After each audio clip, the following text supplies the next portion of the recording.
Rain hammered the hospital windows like bullets as Sophia Mercer stumbled toward the exit, three cracked ribs screaming with every breath. She'd signed herself out against medical advice. No insurance, no money, no choice. But when she dialed home, the apartment sat silent. Her 12-year-old daughter Lila was gone. And Sophia knew exactly where she'd run, straight to the Bellucci estate, the fortress mansion where Sophia had scrubbed floors invisibly for 5 years, owned by the most feared man in New York's criminal underworld, Dante Bellucci. When Sophia arrived half-conscious at his door, she found Lila wrapped in cashmere blankets in Dante's private kitchen, bruises vivid on her small wrists from trying to shield her mother during another beating. Dante stood beside the child, cold and immaculate, a hurricane in tailored wool. The moment he saw Sophia's battered face, something inside him shattered. "You're under my protection now," he said quietly. "Both of you. Like that, hit the like button, drop your city in the comments so I can see how far this story travels, and stay until the end because what happens next will break you." Aki. The fluorescent lights in the hospital hallway made Sophia Mercer's vision swim. Every step sent jagged pain through her rib cage, sharp enough to steal breath. The nurse at the discharge desk had looked at her like she was insane when Sophia refused to stay overnight for observation. 3 cracked ribs. Severe bruising across her back and shoulders. Possible concussion. The doctor's voice had been flat, professional, careful not to ask the questions everyone already knew the answers to. "You really shouldn't leave," the nurse said again, holding the clipboard like a shield. "Not in your condition." Sophia signed the form anyway. Her hand shook so badly the signature looked like a child's scrawl. "I need to get home." "Is someone picking you up?" "Yes," Sophia lied. Outside, the rain hit her like a wall. Cold, relentless. The kind of October storm that turned Manhattan streets into rivers. Sophia didn't have an umbrella. Didn't have cab fare. Didn't have anything except the clothes she'd been wearing when Travis Kane had put his fist through her ribs 6 hours earlier. She walked 4 blocks to the nearest subway station, each breath a fresh lesson in agony. Commuters stared. A woman in a business suit looked away quickly, guilt flickering across her face. Nobody helped. Nobody ever did. The train ride home took 23 minutes. Sophia counted every second, her phone pressed against her ear, listening to the apartment landline ring and ring and ring into empty air. Lila should have answered by now. Lila always answered. Panic tasted like copper in Sophia's mouth. She tried Lila's cell phone next, the cheap prepaid she'd bought her daughter last Christmas. It went straight to voicemail. Dead battery or turned off. Either way, silence. The train lurched. Sophia's ribs screamed. She bit down on her sleeve to keep from making noise. When she finally reached the apartment building in Washington Heights, the stairs felt like mountains. 5th floor walk-up, no elevator. By the 3rd landing, Sophia was crying from the pain, gripping the railing with both hands, pulling herself upward step by step. The apartment door was unlocked. That was the first wrong thing. Sophia always locked the door. Always. Even when she ran out to grab milk. Even when Travis was passed out drunk on the couch. Especially then. She pushed inside. Lila? Empty living room. Blankets still tangled on the couch where Sophia had been sleeping for the past 6 months, ever since she'd stopped sharing a bed with a man whose hands had turned into weapons. The kitchen was dark. Lila's bedroom door stood open. The bed was made. Lila never made her bed. Sophia's phone was still in her hand. She dialed Lila's number again, and this time she heard it, faint, muffled, coming from inside the closet. Sophia yanked the door open and found Lila's cell phone on the floor, screen cracked, battery dead. Beside it was a note written in Lila's careful handwriting on a torn piece of notebook paper. "Mom, I went to Mr. Bellucci's house. I'm sorry. I had to. Love you." Sophia's legs gave out. She sat down hard on the edge of the bed, the note trembling in her hands, and for a moment the pain in her ribs was nothing compared to the terror clawing through her chest. The Bellucci estate. Dante Bellucci. Sophia had worked at that mansion for 5 years. Housekeeper. Invisible. The kind of employee who scrubbed toilets and polished silver and never made eye contact with the man who owned the place. She'd needed the job desperately after her late husband died, leaving her with a mountain of medical debt and a 6-year-old daughter to raise alone. The Bellucci household paid well, paid in cash, didn't ask questions. Everyone in the neighborhood knew what Dante Bellucci was. Crime lord, kingpin, the man who controlled half the underground economy in New York through fear and calculated brutality. People whispered his name like a curse, crossed the street when his motorcade passed. Sophia had seen enough during her years working in that house to know the whispers were true, and now her 12-year-old daughter had run straight to him. Sophia forced herself to stand. She had to move, had to think. The Bellucci estate was in Greenwich, Connecticut, an hour north by train, maybe more in this weather. She didn't have a car, didn't have cab money, didn't have... Her phone rang. Unknown number. Sophia answered, hand shaking. Hello? Ms. Mercer. The voice was male, calm, with the faint trace of an Italian accent. Not Dante, one of his men. Marco, maybe. The head of security. Your daughter is here. She's safe. Sophia's knees buckled again. She caught herself against the dresser. Is she hurt? No, but you need to come get her. I'm coming now. I don't have a car. A car is already waiting downstairs. The line went dead. Sophia looked out the window. 5 stories down, idling at the curb in the rain, was a black Mercedes sedan with tinted windows. The kind of car that cost more than Sophia had earned in her entire life. She grabbed her coat and ran. The driver didn't speak, didn't look at her. Just opened the rear door, waited for Sophia to collapse into the leather seat, and pulled smoothly into traffic. The interior smelled like expensive cologne and something darker. Gun oil, maybe. Sophia tried not to think about it. The drive took 53 minutes. Sophia watched the city lights blur past, her phone clutched in both hands, her ribs throbbing with every pothole. The driver took back roads through Westchester, avoiding highways, moving fast but careful. Professional. When they finally turned onto the private road leading to the Bellucci estate, Sophia felt her stomach twist. She'd walked this driveway 100 times, always through the service entrance, always before dawn. She'd never come through the front gates. The gates were massive, wrought iron, 12 feet tall, topped with security cameras. They opened silently as the Mercedes approached. Beyond them, the driveway curved through manicured gardens toward a mansion that looked like it belonged in a European postcard. Stone facade, marble columns, windows glowing warm against the rain. The car stopped at the front entrance. The driver got out, opened Sophia's door, and waited. Sophia climbed out, her body screaming in protest. The rain had slowed to a drizzle, cold and misty. The front door of the mansion opened before she could knock. Marco stood in the doorway. 60, gray-haired, built like a boxer who'd never stopped training. He looked Sophia up and down, his expression carefully neutral. Ms. Mercer. Where's my daughter? Kitchen. Follow me. The inside of the mansion was exactly as Sophia remembered. Polished marble floors, oil paintings and gilded frames, the kind of wealth that didn't need to announce itself. But walking through the front hall as a guest instead of an employee felt wrong. Disorienting, like trespassing. Marco led her through a side corridor toward the private wing of the house. Sophia had cleaned these rooms 1,000 times, but never when anyone was home.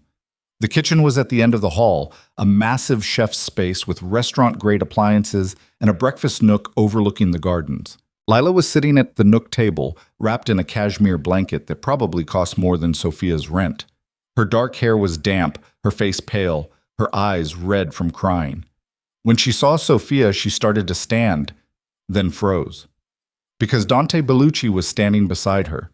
Sophia's breath caught. She'd seen Dante countless times over the years. Always from a distance, always in passing. He was the kind of man you noticed without meaning to.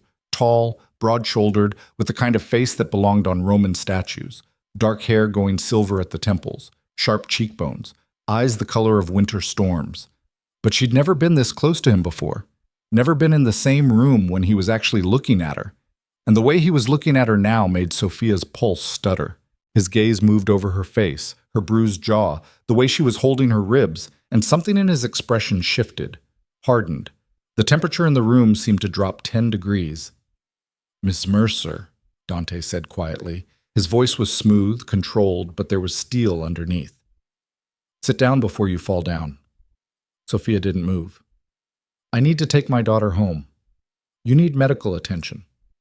I already went to the hospital. And they let you leave like this? Dante's eyes narrowed. Someone should be fired. I signed myself out. Sophia's voice cracked. She hated how weak she sounded. I just need to get Lila and go. Dante didn't respond. He looked at Marco instead. Get Dr. Reeves. Sir, now. Marco left without another word. Sophia tried again. Mr. Bellucci, I appreciate... Sit down. It wasn't a request. Dante pulled out a chair at the table, his movements precise, controlled. Waiting. Sophia sat. Her legs gave her no choice. Lila immediately grabbed her hand. Mom, I'm sorry. I'm so sorry. It's okay, baby. Sophia squeezed Lila's fingers, trying to keep her voice steady. It's okay. You're not in trouble. I didn't know what else to do. Lila's words came out in a rush, tears streaming down her face. Travis came home and he was so angry, and you weren't answering your phone, and I heard him breaking things, and I got scared, and I remembered you said Mr. Bellucci's house was safe, and... Breathe, Sophia whispered. Just breathe.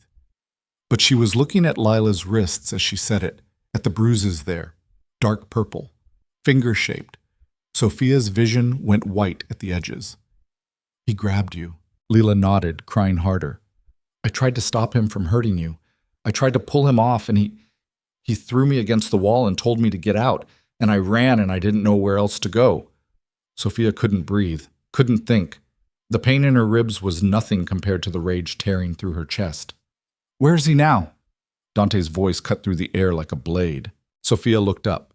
Dante was staring at Lila's bruises, his jaw tight, his hands resting flat on the table like he was physically restraining himself from moving. I don't know, Sophia said. Probably passed out at the apartment. Name. What? His full name. Sophia hesitated. Every instinct screamed at her to lie, to deflect, to protect Travis the way she'd been protecting him for months, making excuses, hiding bruises, pretending everything was fine. But Lila was still crying, still holding her wrist like it hurt. Travis Kane, Sophia said. Dante pulled out his phone and stepped away from the table. He made a call, brief, clipped, too quiet for Sophia to hear. When he returned, his expression was unreadable. Dr. Reeves will be here in 10 minutes, Dante said. She'll examine both of you. That's not necessary. It wasn't a question. Sophia opened her mouth to argue, but Dante's gaze pinned her in place. Not cruel, not threatening, just absolute. You worked for me for 5 years, Dante said quietly. You were loyal, discreet. You never asked for anything. So I'm going to do something for you now, and you're not going to fight me on it. He glanced at Lila, then back at Sophia. You and your daughter are staying here tonight. Tomorrow we'll talk about what happens next. But right now, you're going to let the doctor check your ribs, you're going to eat something, and you're going to sleep somewhere safe. I can't just... Yes, Dante said. You can. Sophia didn't have the strength to argue. Didn't have the strength for anything except sitting in that chair, holding Lila's hand, trying not to fall apart completely. Dr. Reeves arrived 12 minutes later. A sharp-eyed woman in her 50s with a medical bag and no patience for nonsense. She examined Sophia first, confirmed the cracked ribs, rewrapped them properly, gave her prescription-strength painkillers and strict orders to rest. Then she turned to Lila. The bruises on Lila's wrists were bad but not broken. Dr. Reeves documented everything with photographs, her face carefully neutral, and left a written report with Dante before she left. By the time the exam was over, Sophia could barely keep her eyes open. The adrenaline was wearing off, leaving nothing but exhaustion and pain. Marco appeared again. Guest rooms are ready, sir. Dante nodded. He looked at Sophia. Can you walk? Yes. She couldn't. Not really. But she tried anyway, forcing herself to stand, and immediately her vision tilted sideways. Dante caught her before she hit the floor. His hands were steady, careful, supporting her weight without jarring her ribs. Sophia's face ended up pressed against his chest, and for one disorienting second all she could register was the scent of expensive fabric and the solid warmth of him. I've got you, Dante said quietly. Sophia wanted to argue, wanted to push away, wanted to be strong enough to stand on her own. But she wasn't, so she let him help her. Marco led the way upstairs. The guest wing was on the second floor, down a hallway lined with more oil paintings and antique furniture. He opened a door to a bedroom that looked like something out of a luxury hotel. King-sized bed, fireplace, ensuite bathroom with a soaking tub. Your daughter's room is next door, Marco said, connected through the bathroom.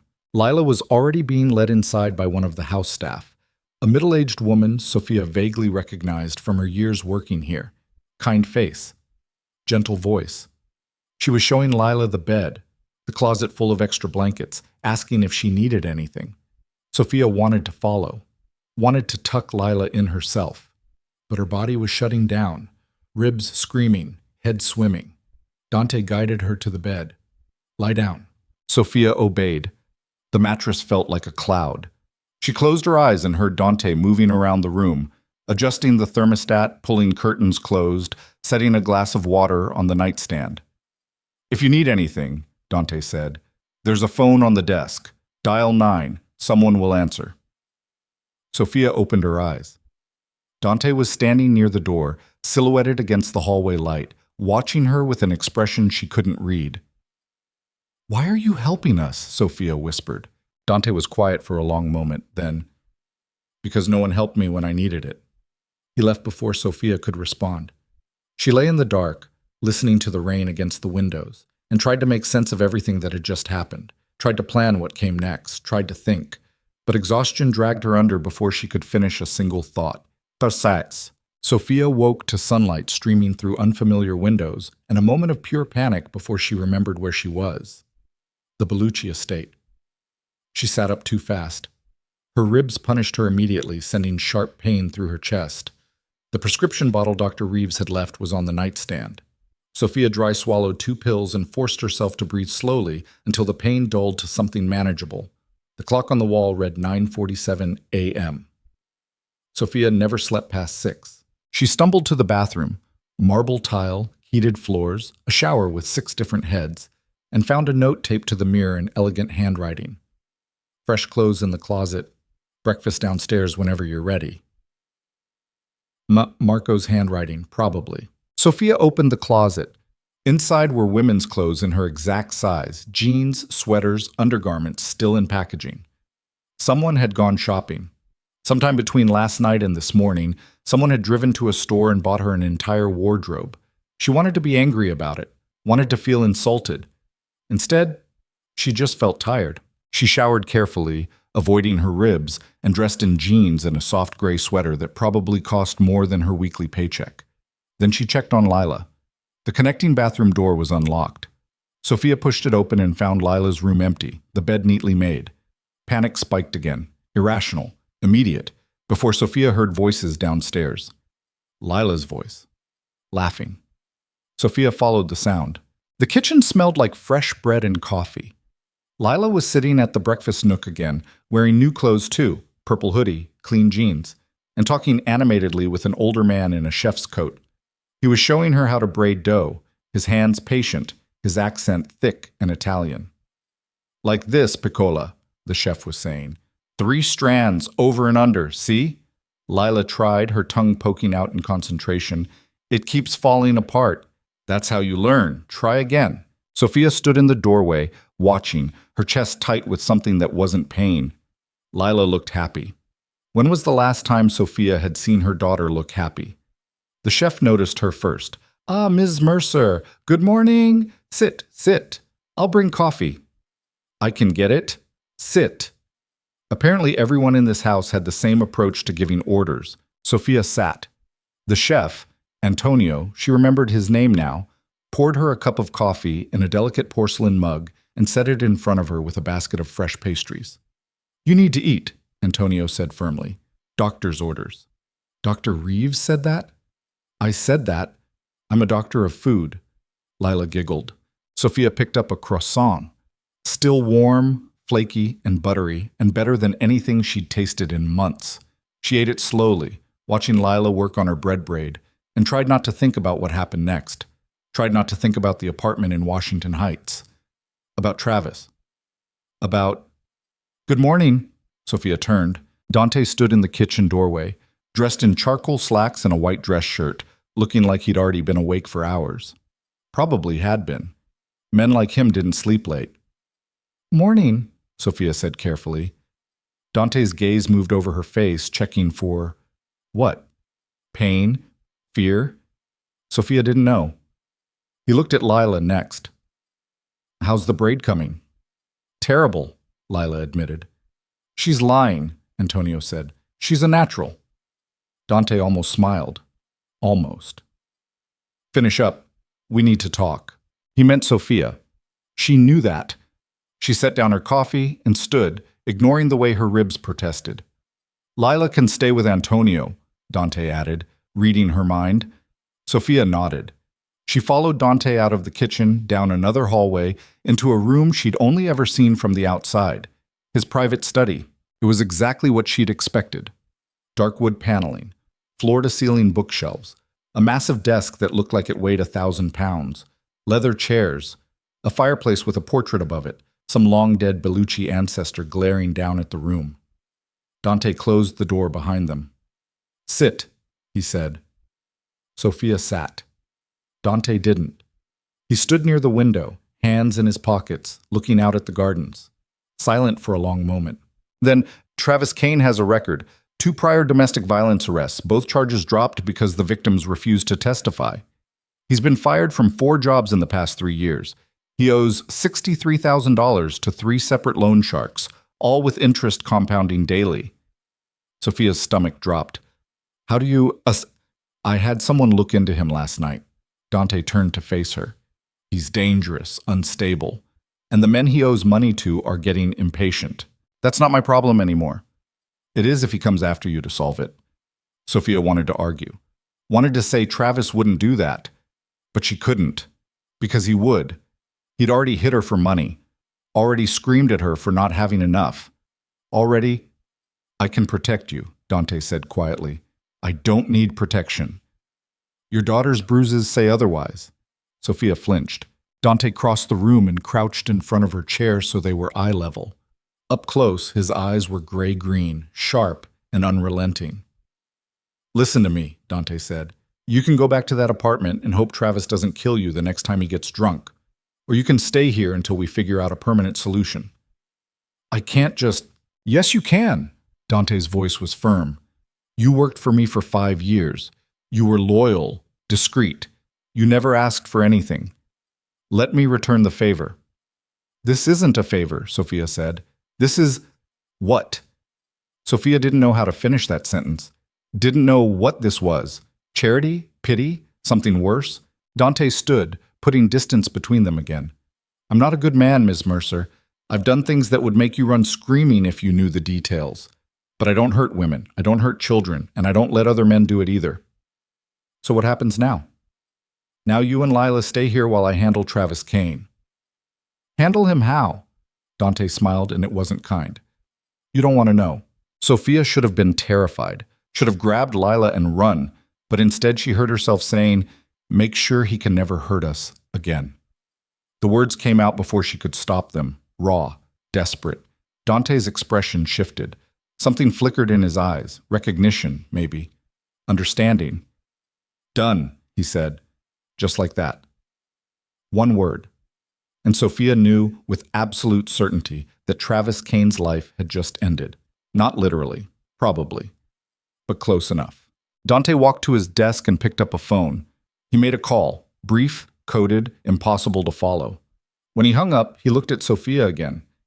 You'll have a security detail. Marco will coordinate. You and Lila can move freely around the estate, but don't leave the grounds without letting someone know. For how long? As long as it takes.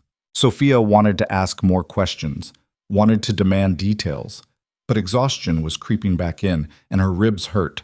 And Lila was safe in the kitchen braiding bread dough, and for the first time in months, Sophia could breathe without waiting for the next disaster. Okay, she whispered. Dante nodded. Go rest. We'll talk more later.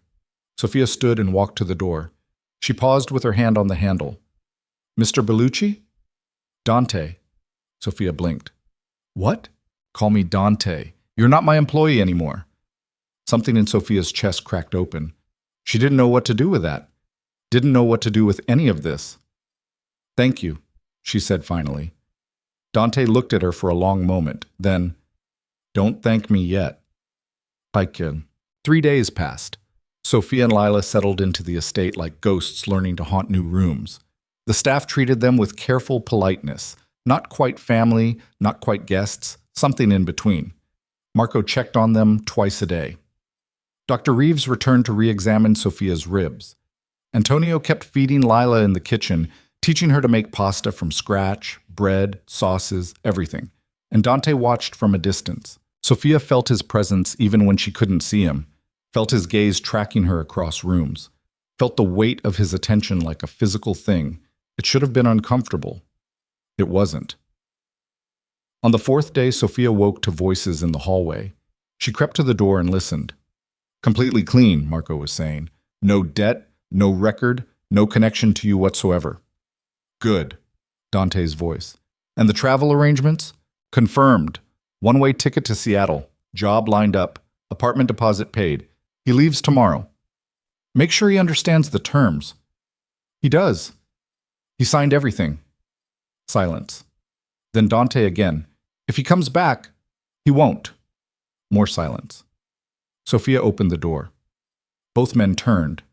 Marco's expression went carefully blank. Dante just looked at her, unreadable. It's done? Sophia asked. Yes. He's leaving New York? Permanently. Sophia should have asked how. Should have demanded details. Should have cared that Dante had clearly used threats and money, and who knows what else to make a man disappear. But all she felt was relief so overwhelming it made her knees weak. Thank you, she whispered. Dante's jaw tightened. Don't. Thank you. He stared at her. Then, quietly, You're welcome. Marco cleared his throat. I'll go check the perimeter. He left quickly. Sophia and Dante stood alone in the hallway, the morning light slanting through tall windows, the house silent around them. What happens now? Sophia asked. That depends on you. On me? You're safe. Travis is gone. You can go back to your life. Dante paused. Or you can stay. Sophia's heart stuttered. Stay? Here, until you figure out what you want to do next. I'll help you find a new apartment, a better job, whatever you need. Why? Because I can. It wasn't an answer, not really, but the way Dante was looking at her, steady, patient, like he had all the time in the world, made Sophia think maybe it was the only answer that mattered. I'll think about it, she said. Dante nodded. Then he walked past her, close enough that Sophia caught the scent of his cologne, and disappeared down the stairs. Sophia stood in the hallway for a long time, staring at nothing, trying to understand what she was feeling, trying to understand why the idea of leaving this place felt impossible now. That night, Sophia found Dante in his study. She knocked, waited, heard his voice, "Come in," and pushed the door open. Dante was at his desk, surrounded by paperwork, a glass of whiskey at his elbow. He looked up when Sophia entered, surprise flickering across his face before he controlled it. Ms. Mercer. Sophia. Dante's mouth curved. Almost a smile. Sophia. She closed the door behind her and stood awkwardly near the bookshelves, trying to figure out how to say what she'd come here to say. I want to stay, Sophia said finally. For a while, if that's still okay. It is. But I want to work. I can't just... I need to do something. I'll go crazy sitting around. Dante leaned back in his chair. What do you want to do? I don't know. Something useful. You have a college degree? Sophia blinked. How do you know that? I read your employment file when I hired you 5 years ago. Oh, Sophia had forgotten about that. English literature. Fat lot of good it did me. You could teach. I don't have a teaching license. You could get one. Sophia laughed, bitter. With what money? Dante's expression didn't change. I'll pay for it. Sophia's breath caught. What? You want to work? Fine. Enroll in a certification program. I'll cover tuition. When you're licensed, I'll help you find a position. Until then, you can help Antonio in the kitchen if you want something to do with your hands. Sophia stared at him. Why would you do that? Because you're smart. Because you're wasted scrubbing floors. Because... Dante stopped. Something shifted in his expression. Because I want to. The air in the room felt charged. Electric. Sophia should have left, should have said thank you and walked away before this became something she couldn't control. Instead, she stayed. Okay, she whispered. Dante's eyes darkened. Okay. They looked at each other across the study, the fireplace crackling between them, and Sophia felt something dangerous begin to take root in her chest. Something that felt like hope, something that felt like desire, something that was going to destroy her if she wasn't careful. But she stayed anyway. The first week passed like a fever dream. Sophia enrolled in an online teaching certification program using the laptop Dante had someone deliver to her room, brand new, still in the box, with a note that said, "Only you'll need this." She spent mornings studying curriculum theory and pedagogy while Lila attended the private school on the estate grounds, a small academy Dante apparently funded for the children of his staff, though Sophia suspected most of those staff were actually the families of men who worked in less legal capacities. She didn't ask, didn't want to know. Afternoons, she helped Antonio in the kitchen, learned to make fresh pasta by hand, learned the difference between a sofrito and a battuto, learned that Antonio had worked for the Bellucci family for 37 years, and remembered when Dante was an angry teenager who broke his knuckles punching walls. He was feral back then, Antonio said one afternoon, rolling out dough with practiced efficiency. His father, Dio mio, that man was a monster, beat the boy bloody for every mistake, every perceived weakness. Sophia's hand stilled on the ravioli she was shaping. His father did that? Until Dante was old enough to fight back. Antonio's mouth pressed into a grim line. Then the old man had an accident, fell down the stairs, broke his neck. An accident. Antonio met her eyes. That's what the coroner said. Sophia looked down at the pasta dough, her stomach churning. She thought about Dante crouching in front of her chair, his voice steady and sure. "I'm not a good man, Miss Mercer. I've done things that would make you run screaming if you knew the details." She should have been horrified. She wasn't, because she understood, in a way that made her chest ache, what it felt like to want someone dead, to imagine it, to crave it with such intensity that it stopped feeling like a sin and started feeling like survival. She'd thought it about Travis more times than she could count. "Why are you telling me this?" Sophia asked quietly. Antonio shrugged. "Because you look at him like you're trying to figure out if he's dangerous. And the answer is yes. But not to you." "How do you know?"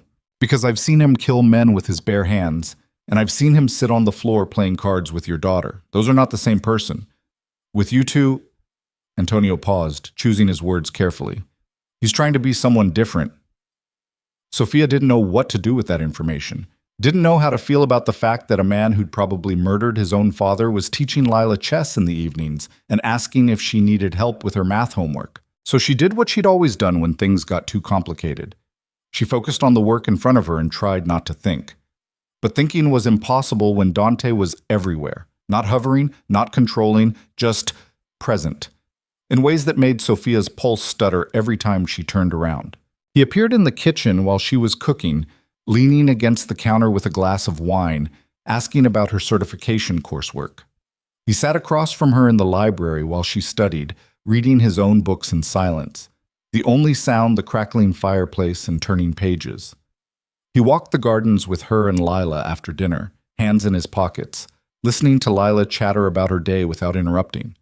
And he looked at Sophia like she was the only person in the room, every time. It was maddening.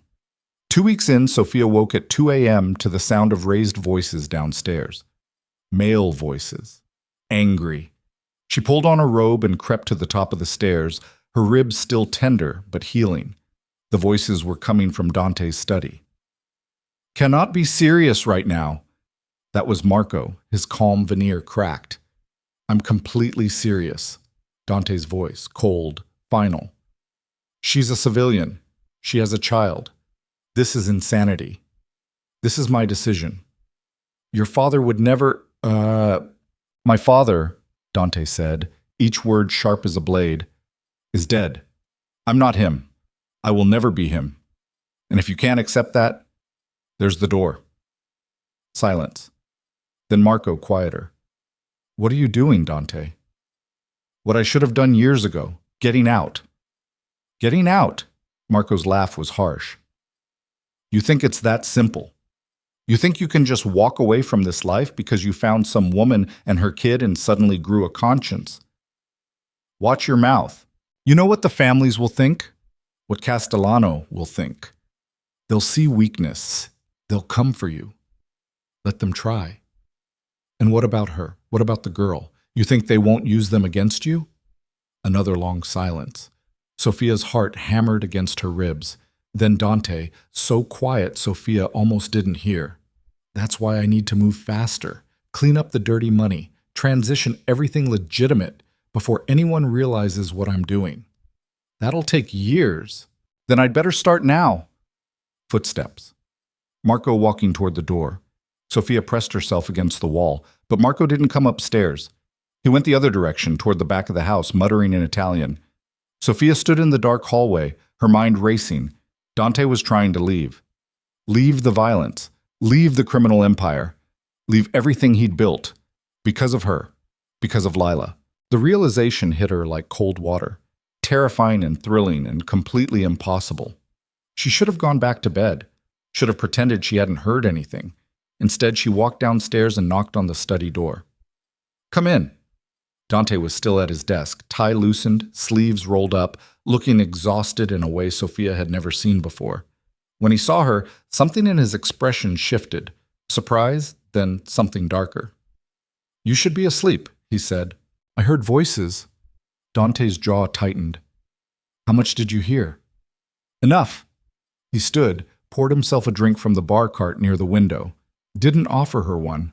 Just drank in silence, staring out at the dark gardens. You're leaving, Sophia said. Not a question. Trying to. Because of us. Because of a lot of things. Dante turned to face her. But yes, you're part of it. That's insane. Probably. You can't just... People don't change like that, not overnight. I'm not changing overnight. I've been thinking about this for years. You just gave me a reason to finally do it. Sophia's hands were shaking. She clasped them together, trying to steady herself. What if it doesn't work? What if Marco's right, and people come after you? Then I'll handle it. That's not an answer. It's the only one I have. Dante set his glass down and crossed the room until he was standing directly in front of her, close enough that Sophia could feel the heat radiating off him. I know what I am, Sophia. I know what I've done. I'm not asking for forgiveness. I'm not pretending to be something I'm not. But I also know that if I keep living this life, I'll end up like my father, dead or alone or both. And I don't want that anymore. What do you want? The question hung between them. Dante's gaze dropped to her mouth, then back to her eyes. You really want to know? Sophia couldn't breathe, couldn't move. Yes. You. His voice was rough, raw. I want you, and Lila, and a life where I don't have to check my car for bombs every morning, where I can sleep without a gun under my pillow, where I can... He stopped, swallowed hard. Where I can be someone worth knowing. Sophia's heart was trying to claw out of her chest. Dante, I know it's selfish. I know I have no right to want that. You've been through hell already. The last thing you need is... Sophia kissed him. She didn't think about it, didn't plan it, just grabbed his shirt and pulled him down and pressed her mouth to his before she could talk herself out of it. For a second, Dante froze. Then he kissed her back. It wasn't gentle, wasn't soft. It was desperate and messy, and tasted like whiskey and years of wanting things they couldn't have. Dante's hands came up to frame her face, careful of her still healing ribs, and Sophia made a sound she didn't recognize, half sob, half gasp. When they finally broke apart, both breathing hard, Dante rested his forehead against hers.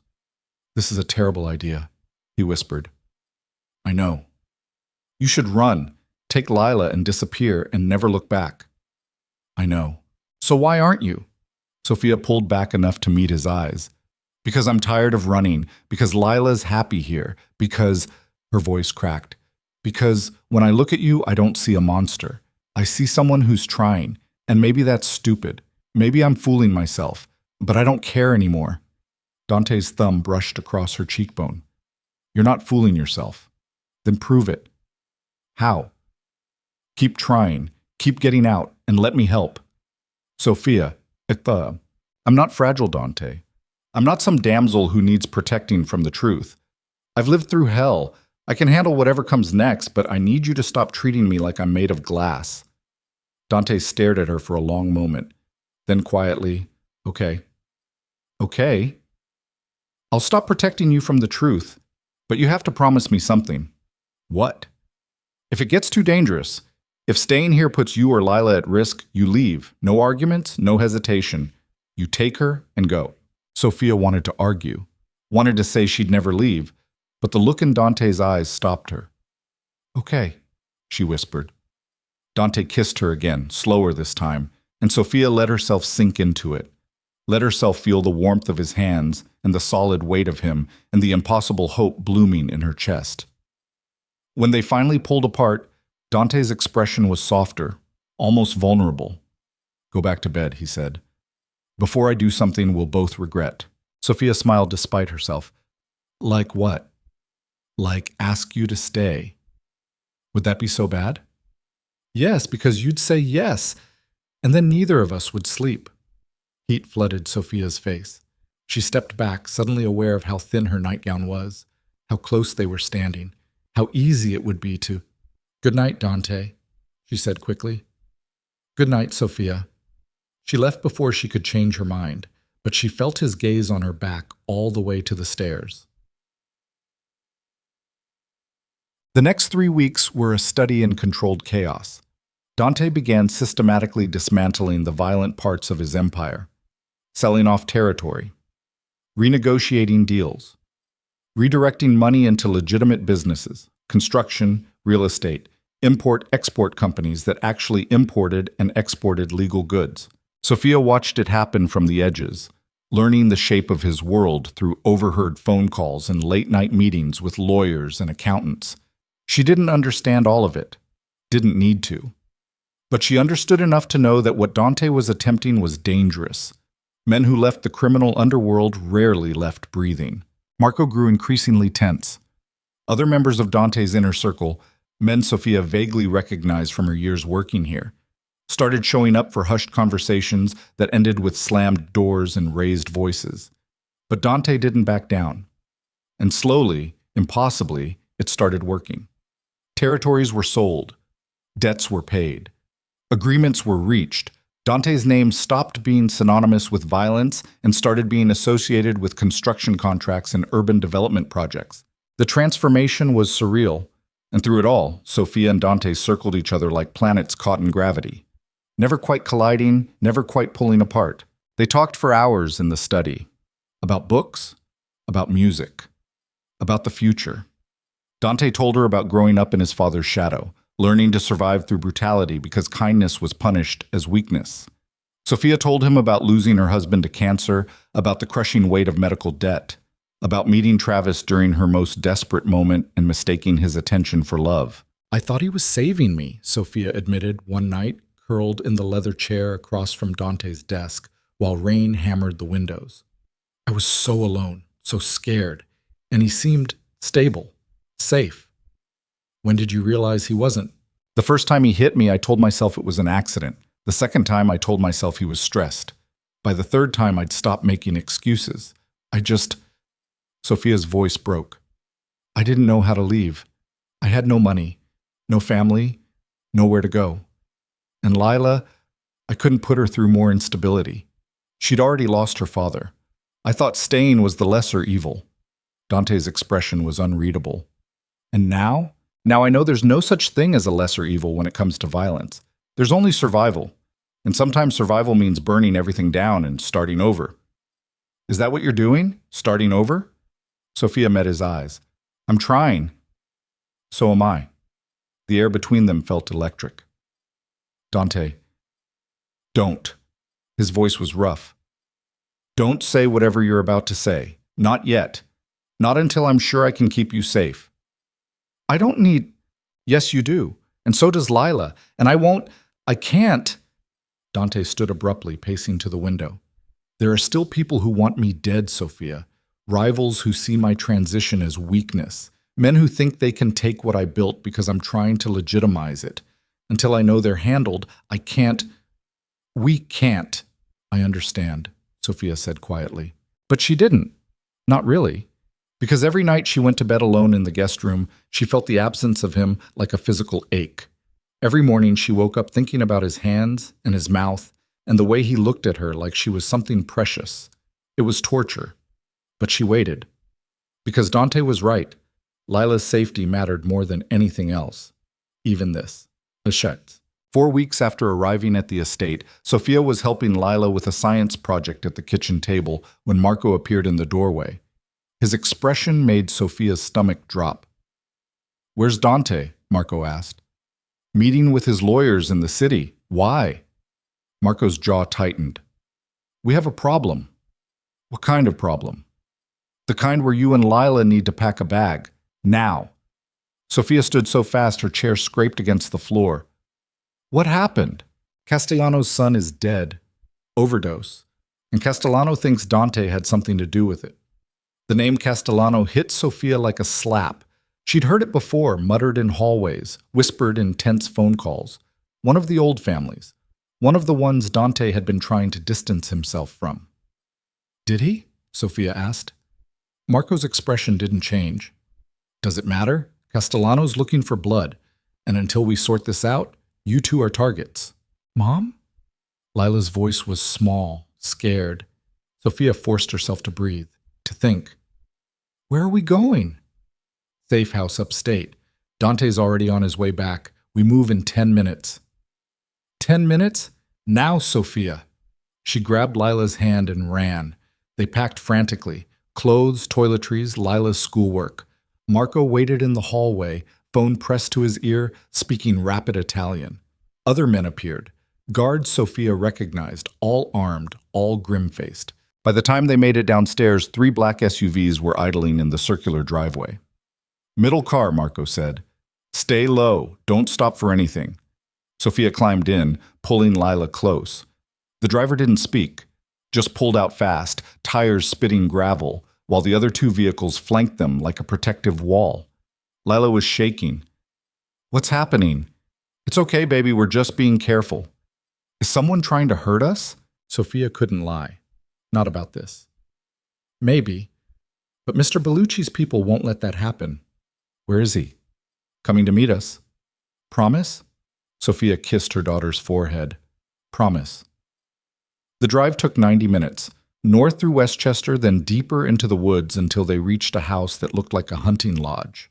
Isolated, surrounded by trees, with enough security cameras to film a movie. Marco ushered them inside. The place was furnished but sterile. No personality. Just a place to hide. "Stay away from windows," Marco instructed. "Don't go outside. Dante will be here within the hour." Then he left, taking half the guards with him. Sophia locked the door and checked every room, making sure they were truly alone. Then she sat Lila down on the couch and tried to explain what was happening without terrifying her completely. It didn't work. Lila cried, asked if they were going to die, asked if this was like before, when Travis used to hurt them. "No," Sophia said firmly. "This is different. Dante won't let anything happen to us." "How do you know?" "Because I trust him." And she did. Completely. Irrationally. In a way that should have scared her, but instead felt like the first solid ground she'd stood on in years. Dante arrived 73 minutes later. Sophia heard the vehicles pull up, heard Marco's voice barking orders, and then the door opened and Dante walked in looking like he'd aged a decade in the past 2 hours. His gaze found Sophia immediately. "You okay?" "Fine. Lila's upstairs." Dante nodded. He looked at the guards. "Perimeter check. Now." They scattered. The moment they were alone, Dante crossed the room and pulled Sophia into his arms. She went rigid with surprise before melting against him, her face pressed to his chest, his heartbeat steady beneath her ear. "I'm sorry," Dante said quietly. "I'm so sorry. This wasn't supposed to happen." "It's not your fault." "It is. Castellano's retaliating because I cut ties with his operation last month. He's using his son's death as an excuse." "Did you—" "No. The kid OD'd on his own. But Castellano doesn't care about the truth. He cares about power. And he thinks going after you will force me back into line." Sophia pulled back to look at him. "Will it?" Dante's expression hardened. "No. It'll make me bury him." The cold certainty in his voice should have horrified her. It didn't. Because Sophia was done pretending violence didn't sometimes solve problems. Done pretending the world was fair or kind. Done believing that being good was enough to keep you safe. "What do we do now?" she asked. "We wait. I've got people tracking Castellano's movements. Once I know where he is, I'll handle it." "Handle it how?" Dante's gaze didn't waver. "Do you really want details?" Sophia thought about it. About Lila upstairs terrified and crying. About the fact that they were hiding in a safe house because some violent man wanted to use them as leverage. "No," she said finally. "I just want it over." "It will be. I promise." He kissed her forehead, and Sophia closed her eyes, breathing him in, trying to memorize this moment, the calm before whatever storm was coming. Behind them, footsteps on the stairs. "Mom?" Lila's voice shaky and small. Sophia turned. Lila stood on the bottom step, her face blotchy from crying, and when she saw Dante, her expression crumpled completely. "I'm scared," Lila whispered. Dante crouched down, eye level with her. "I know, but you're safe here. I won't let anyone hurt you, either of you, I promise." "You promise?" "I promise." Lila threw her arms around his neck. Dante froze for half a second, surprise flickering across his face, before his arms came up to hold her carefully, like she was made of glass.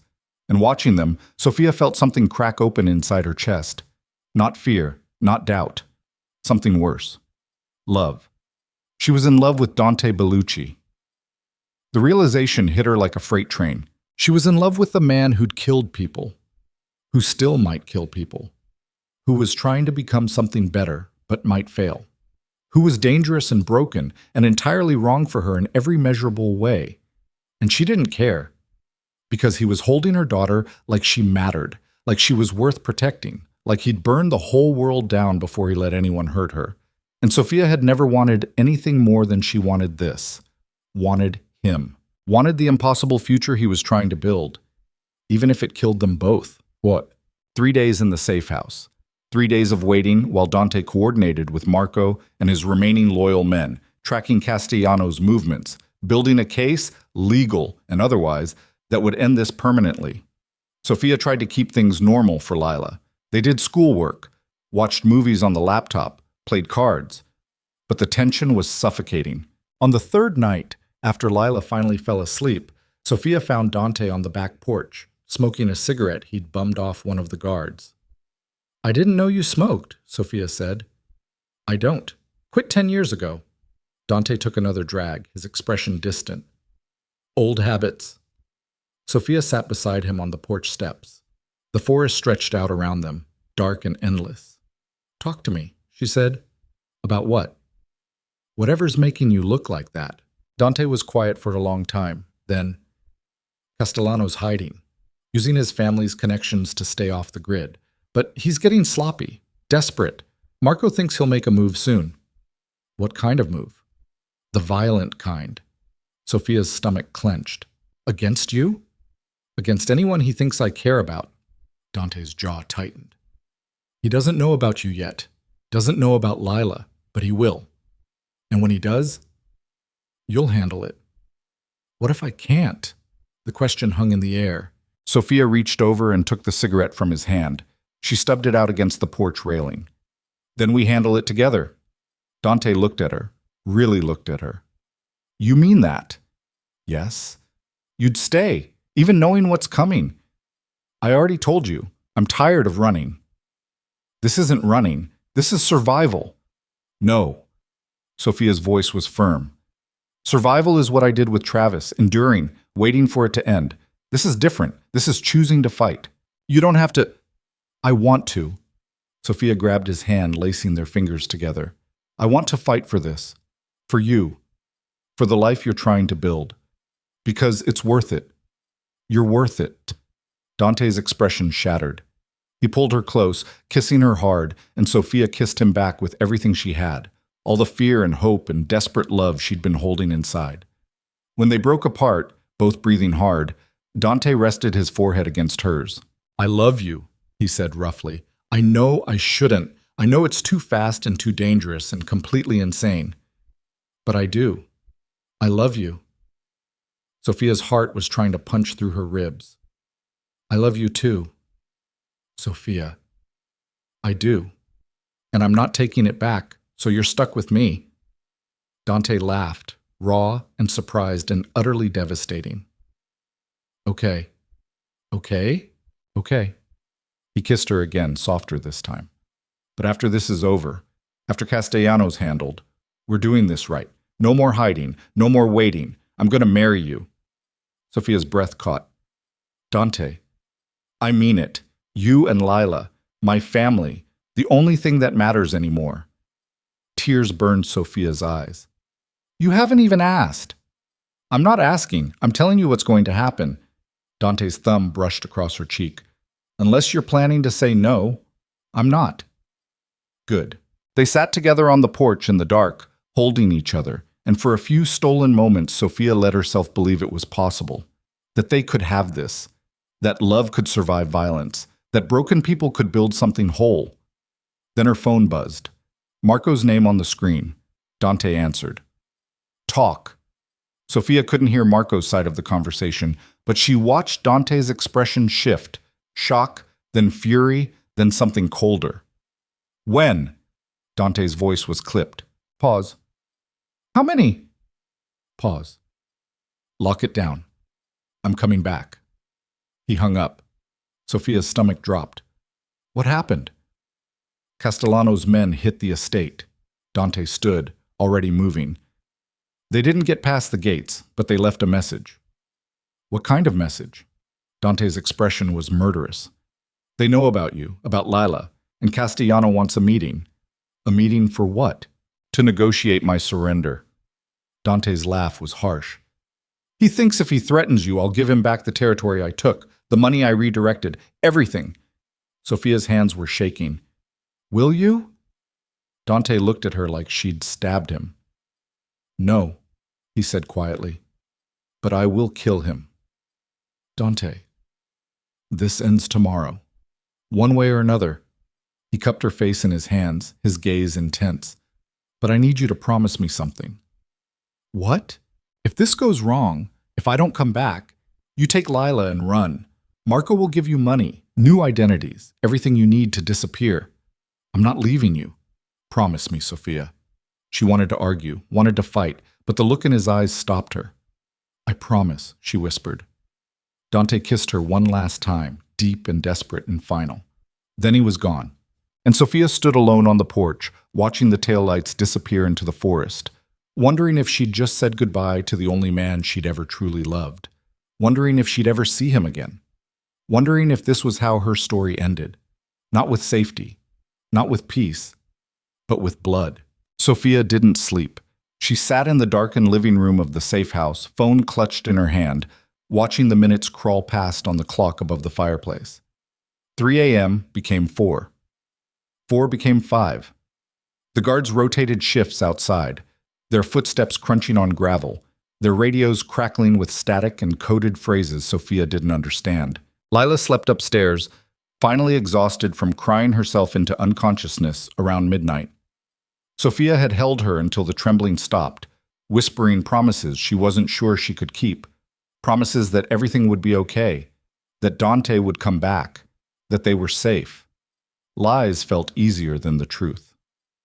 At 5:47 a.m., headlights cut through the windows. Sophia was on her feet instantly, heart hammering. She moved to the window, staying to the side like Marco had taught her, and watched 3 black SUVs pull into the driveway. The middle vehicle's door opened. Dante stepped out.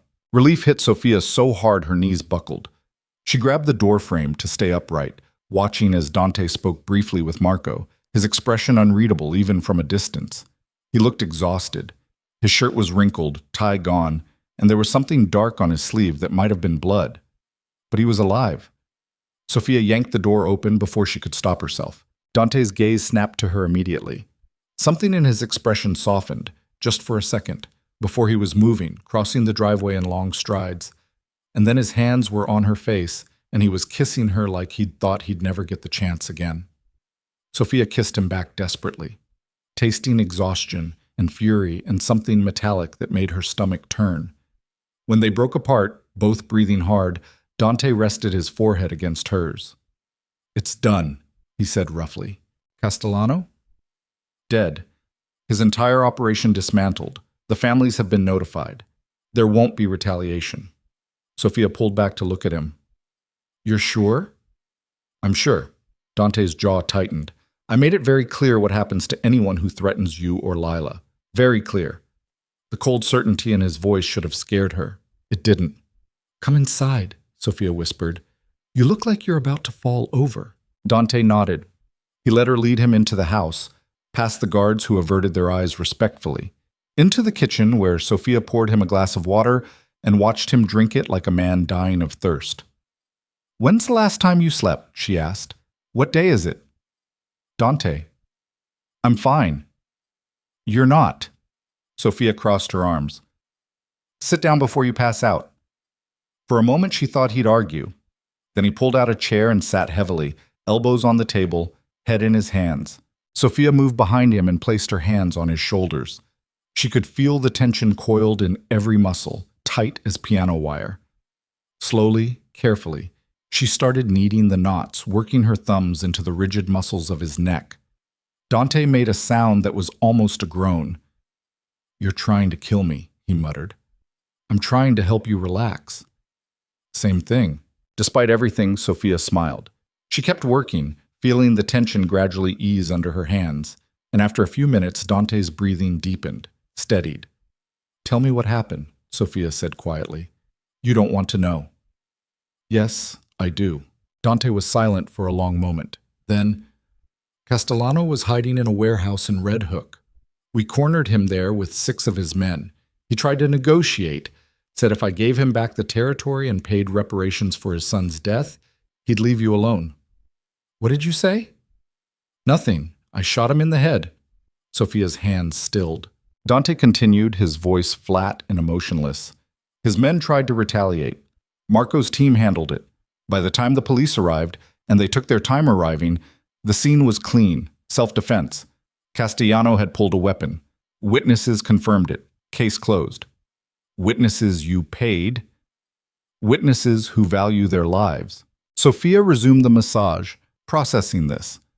Processing the fact that the man sitting in front of her had killed someone less than 3 hours ago and was now calmly describing it like a business transaction. She should have been horrified. She wasn't. "Do you regret it?" Sophia asked. "No." "Do you feel guilty?" "No." Dante turned to look at her, his expression serious. "He threatened my family. There's no coming back from that. Not in my world. Not in any world. I'm not your family yet." "Yes," Dante said quietly. "You are." Something in Sophia's chest cracked wide open. She leaned down and kissed the top of his head, breathing in the scent of him, smoke and cologne and something darker she didn't want to identify. "Go shower," she whispered. "I'll make coffee." Dante stood, catching her hand as he passed. "Thank you." "For what?" "For not running." He disappeared upstairs before Sophia could respond.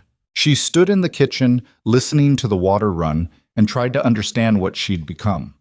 Who she'd become. A woman who didn't flinch when the man she loved admitted to murder.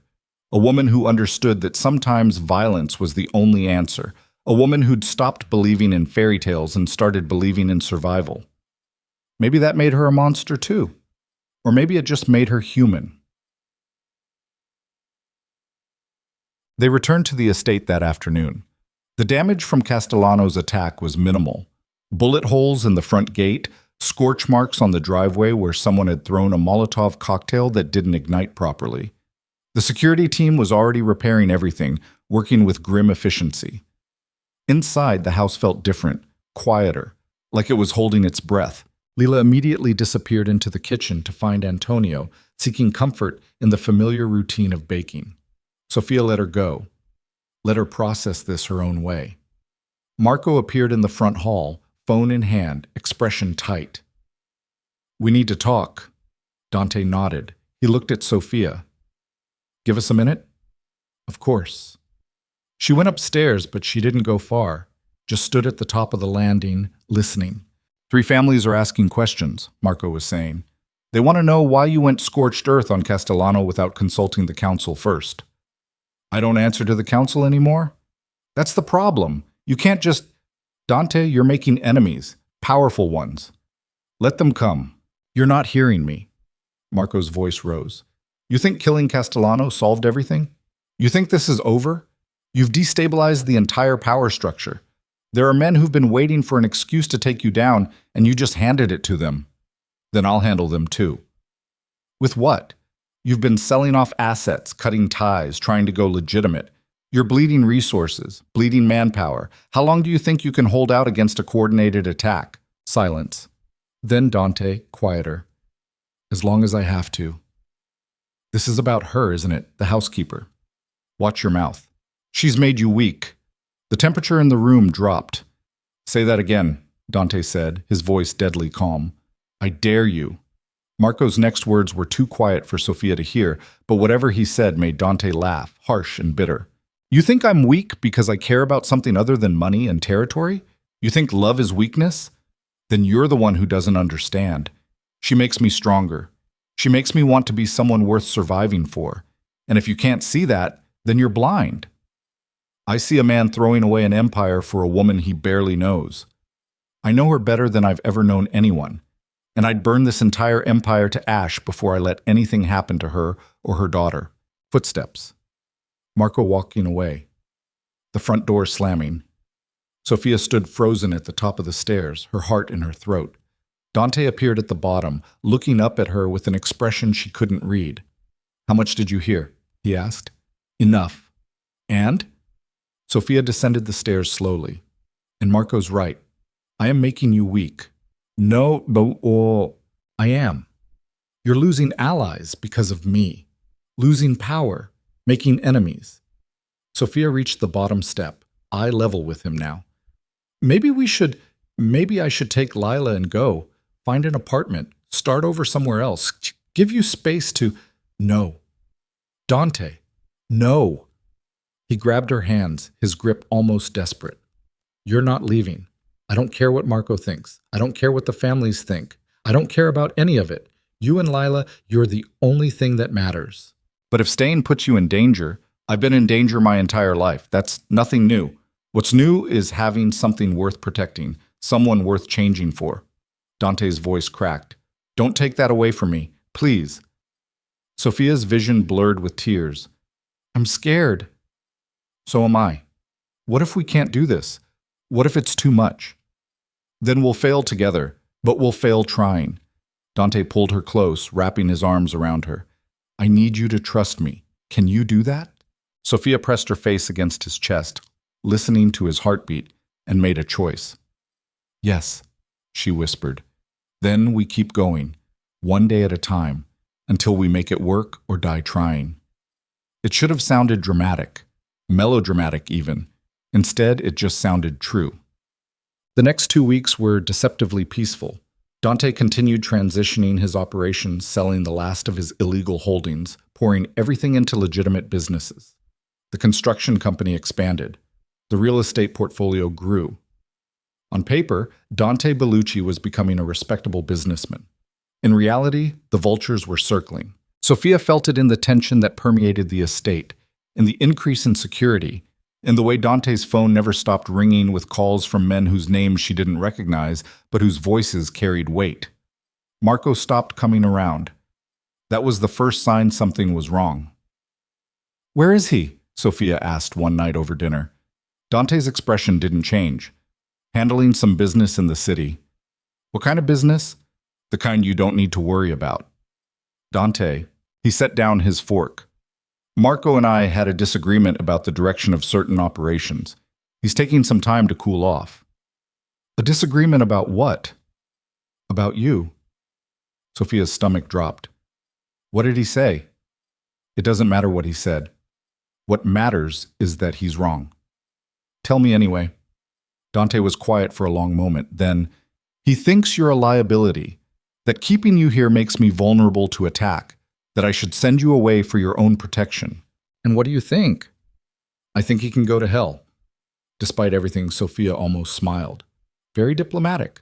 I'm done being diplomatic. I'm done pretending I can make everyone happy. Marco will come around or he won't. Either way, you stay.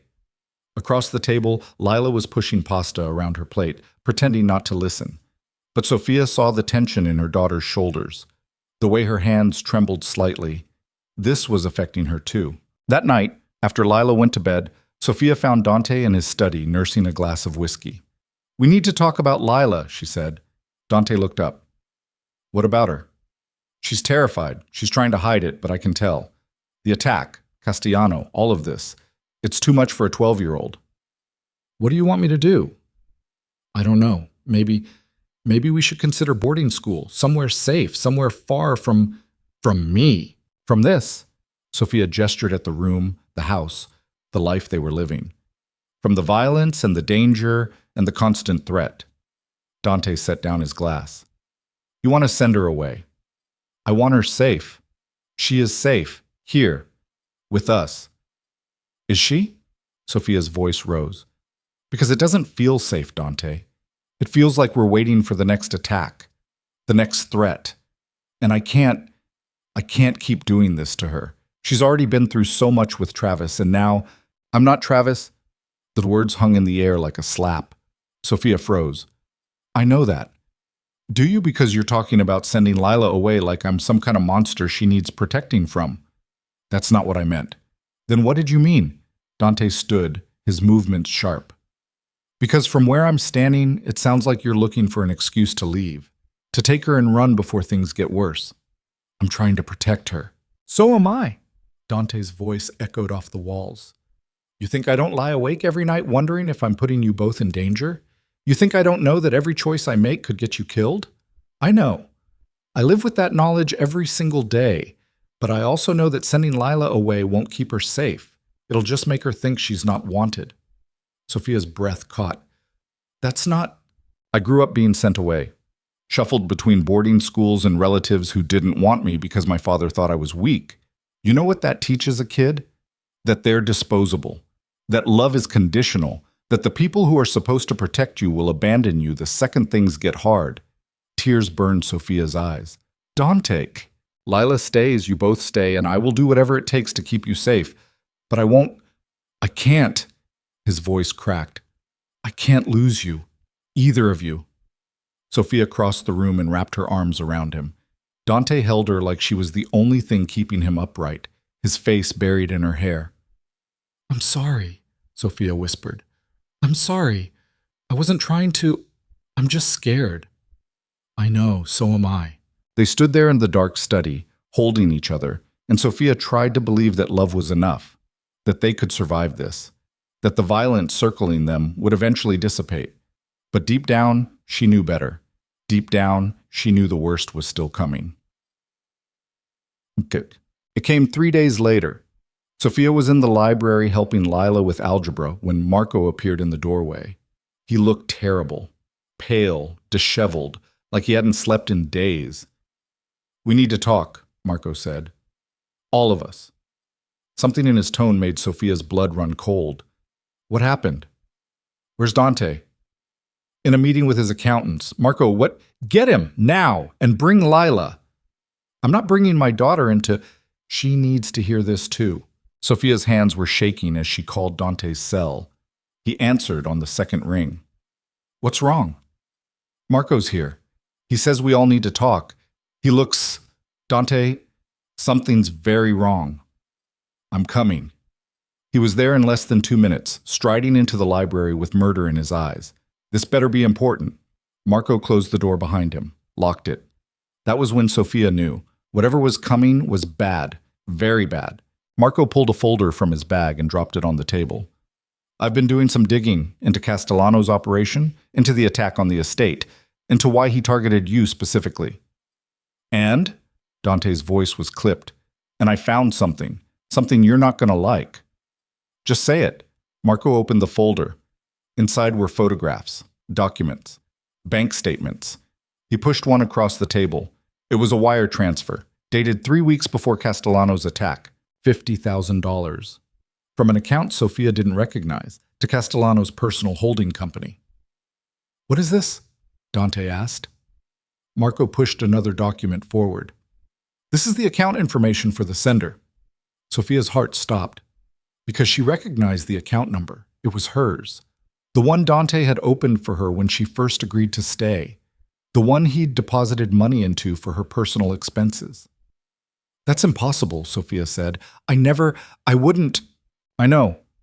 Marco's voice was grim. Someone used your account, routed money through it to make it look like you were paying Castellano. Paying him for what? Dante's voice was dangerous. Marco pulled out another photo. This one showed Sophia and Lila at a coffee shop in town, taken from a distance, dated 2 days before the attack. Castellano's men were following you, Marco said. They knew your routines, knew where Lila went to school, knew when you were most vulnerable. He paused. Someone gave them that information. The room tilted. Sophia grabbed the edge of the table. You think I was working with him? No. Marco's expression was careful. But someone wanted it to look that way. Someone set you up. Who? Dante's voice could have cut glass. Marco hesitated. Then he pulled out one final document. A phone log. Calls between Sophia's phone and a number registered to one of Castellano's associates. Dozens of calls, all within the past 2 months. I never made these calls, Sophia said, her voice shaking. This is insane. Someone's lying. Someone's trying to... She looked at Dante. His expression was unreadable. Dante, you have to believe me. I love you. I would never betray you. I know. Then why aren't you... Because someone went into a lot of trouble to make this look real. Dante's voice was ice. Someone with access to your accounts, your phone, your movements, someone close. Who? Dante looked at Marco. Pull the security footage, every camera, every angle. I want to know who accessed Sophia's accounts and when. Marco nodded and left quickly. Alone with Sophia and Lila, Dante's mask finally cracked. I believe you, he said quietly. But someone out there is trying to destroy us, trying to make me think you betrayed me, trying to turn me against you. Why? Because it's the only way to break me. The families, whoever's behind this, they know I won't abandon you, won't kill you. So they're trying to force my hand, make me choose between you and my credibility. Sophia's mind was racing. So what do we do? We find out who's setting you up, and we end them. Before Sophia could respond, her phone buzzed. Unknown number. She answered, hand shaking. Hello? The voice on the other end was distorted, mechanical. You should have run when you had the chance. Sophia's blood turned to ice. Who is this? Someone who knows exactly what you're worth. 50,000 was cheap for information on Bellucci's weakness. But the real payday? That comes when you're dead and he finally falls apart. The line went dead. Sophia dropped the phone. Dante picked it up, looked at the screen, and immediately started dialing. Marco, trace the last call to Sophia's phone. Now. He hung up and looked at Sophia. What did they say? They said 50,000 was cheap, that the real payday comes when I'm dead. Sophia's voice broke. Dante, someone's going to kill me. Someone wants me dead to get to you. Lila started crying. Dante crossed the room and pulled them both close. That's not happening. Nobody's touching either of you. I don't care what it takes. But Sophia could hear it in his voice. The fear. The realization that this was bigger than Castellano. Bigger than one enemy. This was a coordinated attack, and they were running out of time. Marco returned 30 minutes later with the security team. The call came from a burner phone, untraceable, but he hesitated. But what? Dante demanded. We found something else. In the estate's internal network, someone's been accessing your files remotely. Personal files, financial records, communications. For how long? At least 6 months. The words hit like a physical blow. 6 months. Someone had been spying on them for 6 months. Who has that level of access? Sophia asked. Marco's expression went dark. Only 3 people. Me, you. He looked at Dante. And Antonio. Silence. Then Dante very quietly. No. We need to consider... No. Dante's voice was steel. Antonio's been with this family for 37 years. He would never... Then who? Marco's frustration was palpable. Because someone with intimate knowledge of this estate has been feeding information to your enemies, someone you trust, someone close. Sophia's mind raced through the past months, the quiet moments in the kitchen with Antonio, the way he'd comforted Lila, the stories he'd told about Dante's childhood, the way he'd known exactly when Dante would be away, exactly when the estate would be vulnerable. No, it couldn't be. But even as Sophia thought it, doubt crept in. "We need to talk to him," Dante said. "Now. Where is he?" "Kitchen," one of the guards said. They found Antonio exactly where he always was, at the stove, stirring a pot of sauce, humming under his breath. He looked up when they entered, smiled. "Ah, dinner's almost ready. I made—" He stopped. Something in Dante's expression made the smile die. "What's wrong?" Antonio asked carefully. "We need to talk," Dante said, "about some irregularities in the security system." Antonio set down his spoon. "What kind of irregularities?"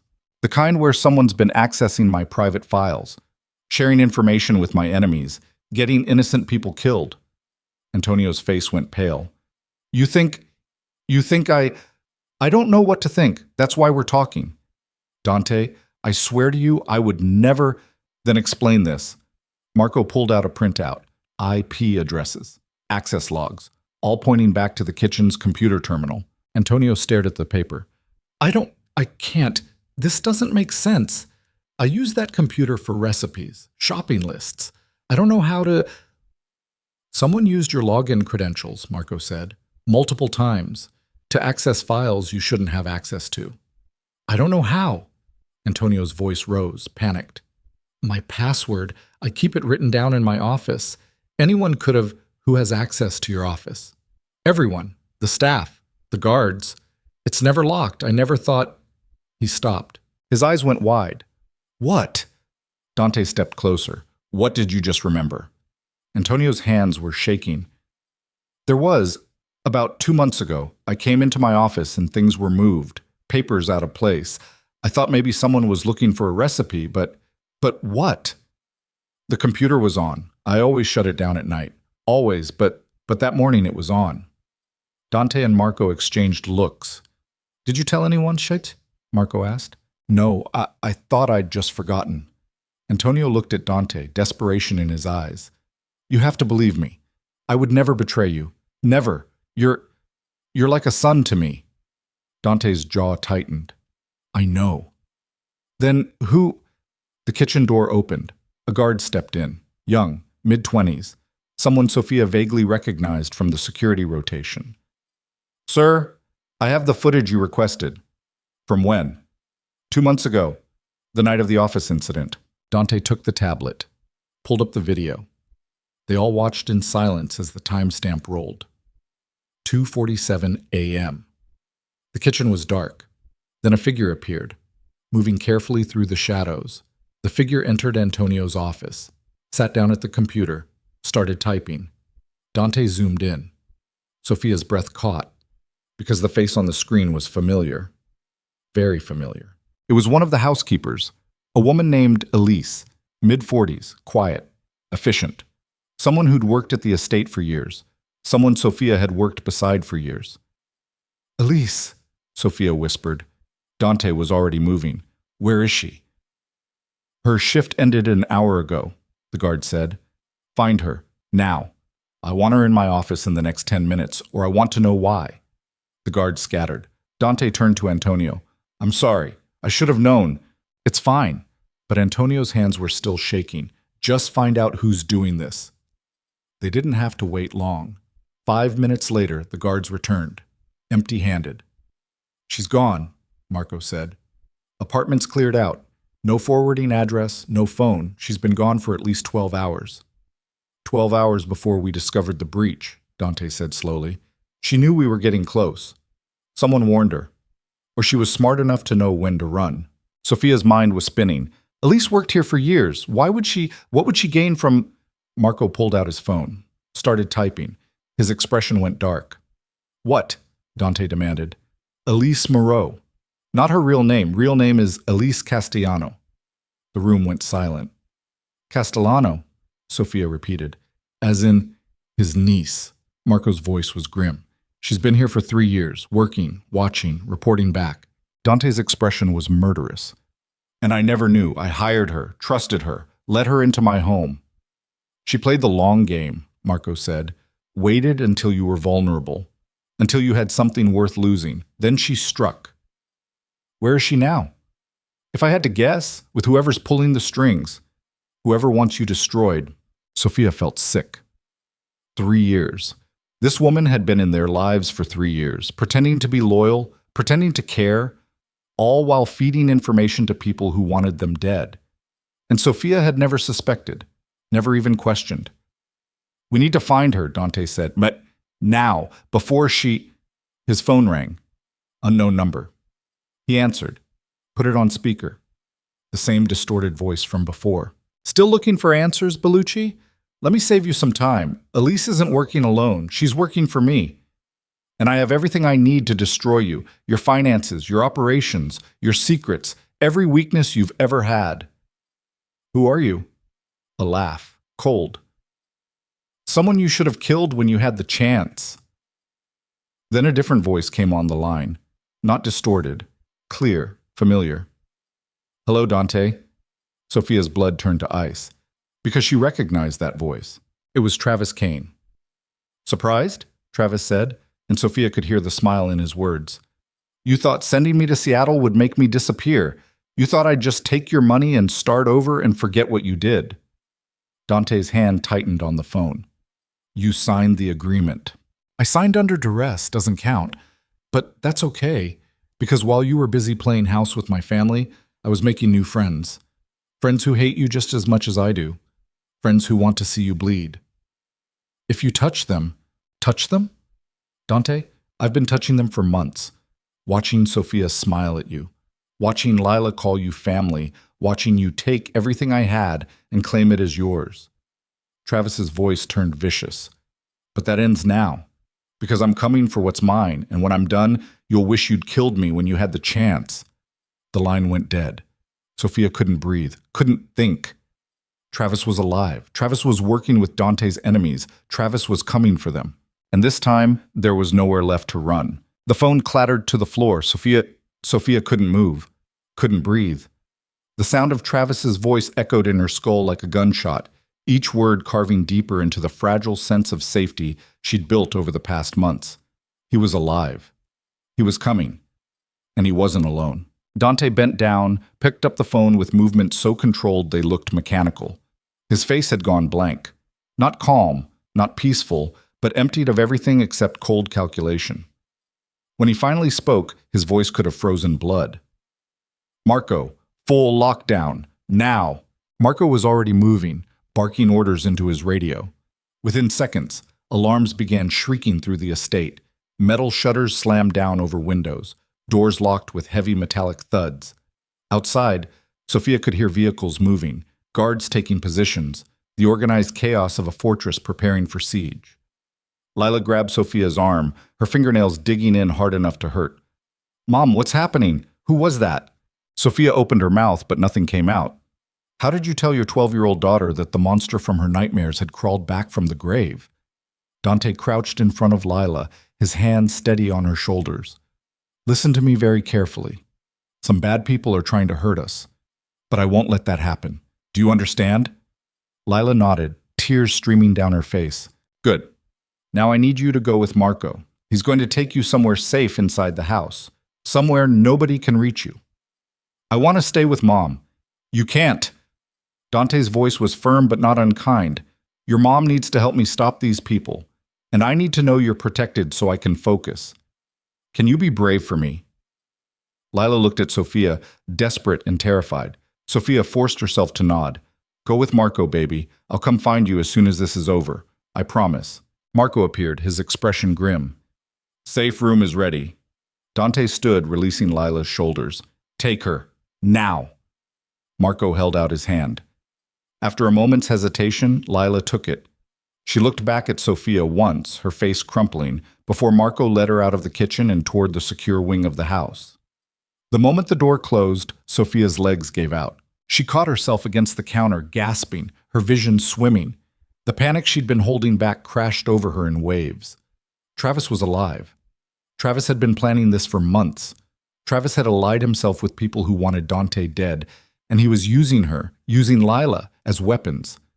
Strong hands gripped her shoulders. "Breathe," Dante said. "Look at me. Breathe." Sophia tried, failed, tried again. Her lungs felt like they were filled with broken glass. "He was supposed to be gone," she choked out. You said he was in Seattle. He lied. Or he came back. It doesn't matter." Dante's grip tightened. "What matters is stopping him before he gets near you." "How? He knows everything. He's been watching us, planning this.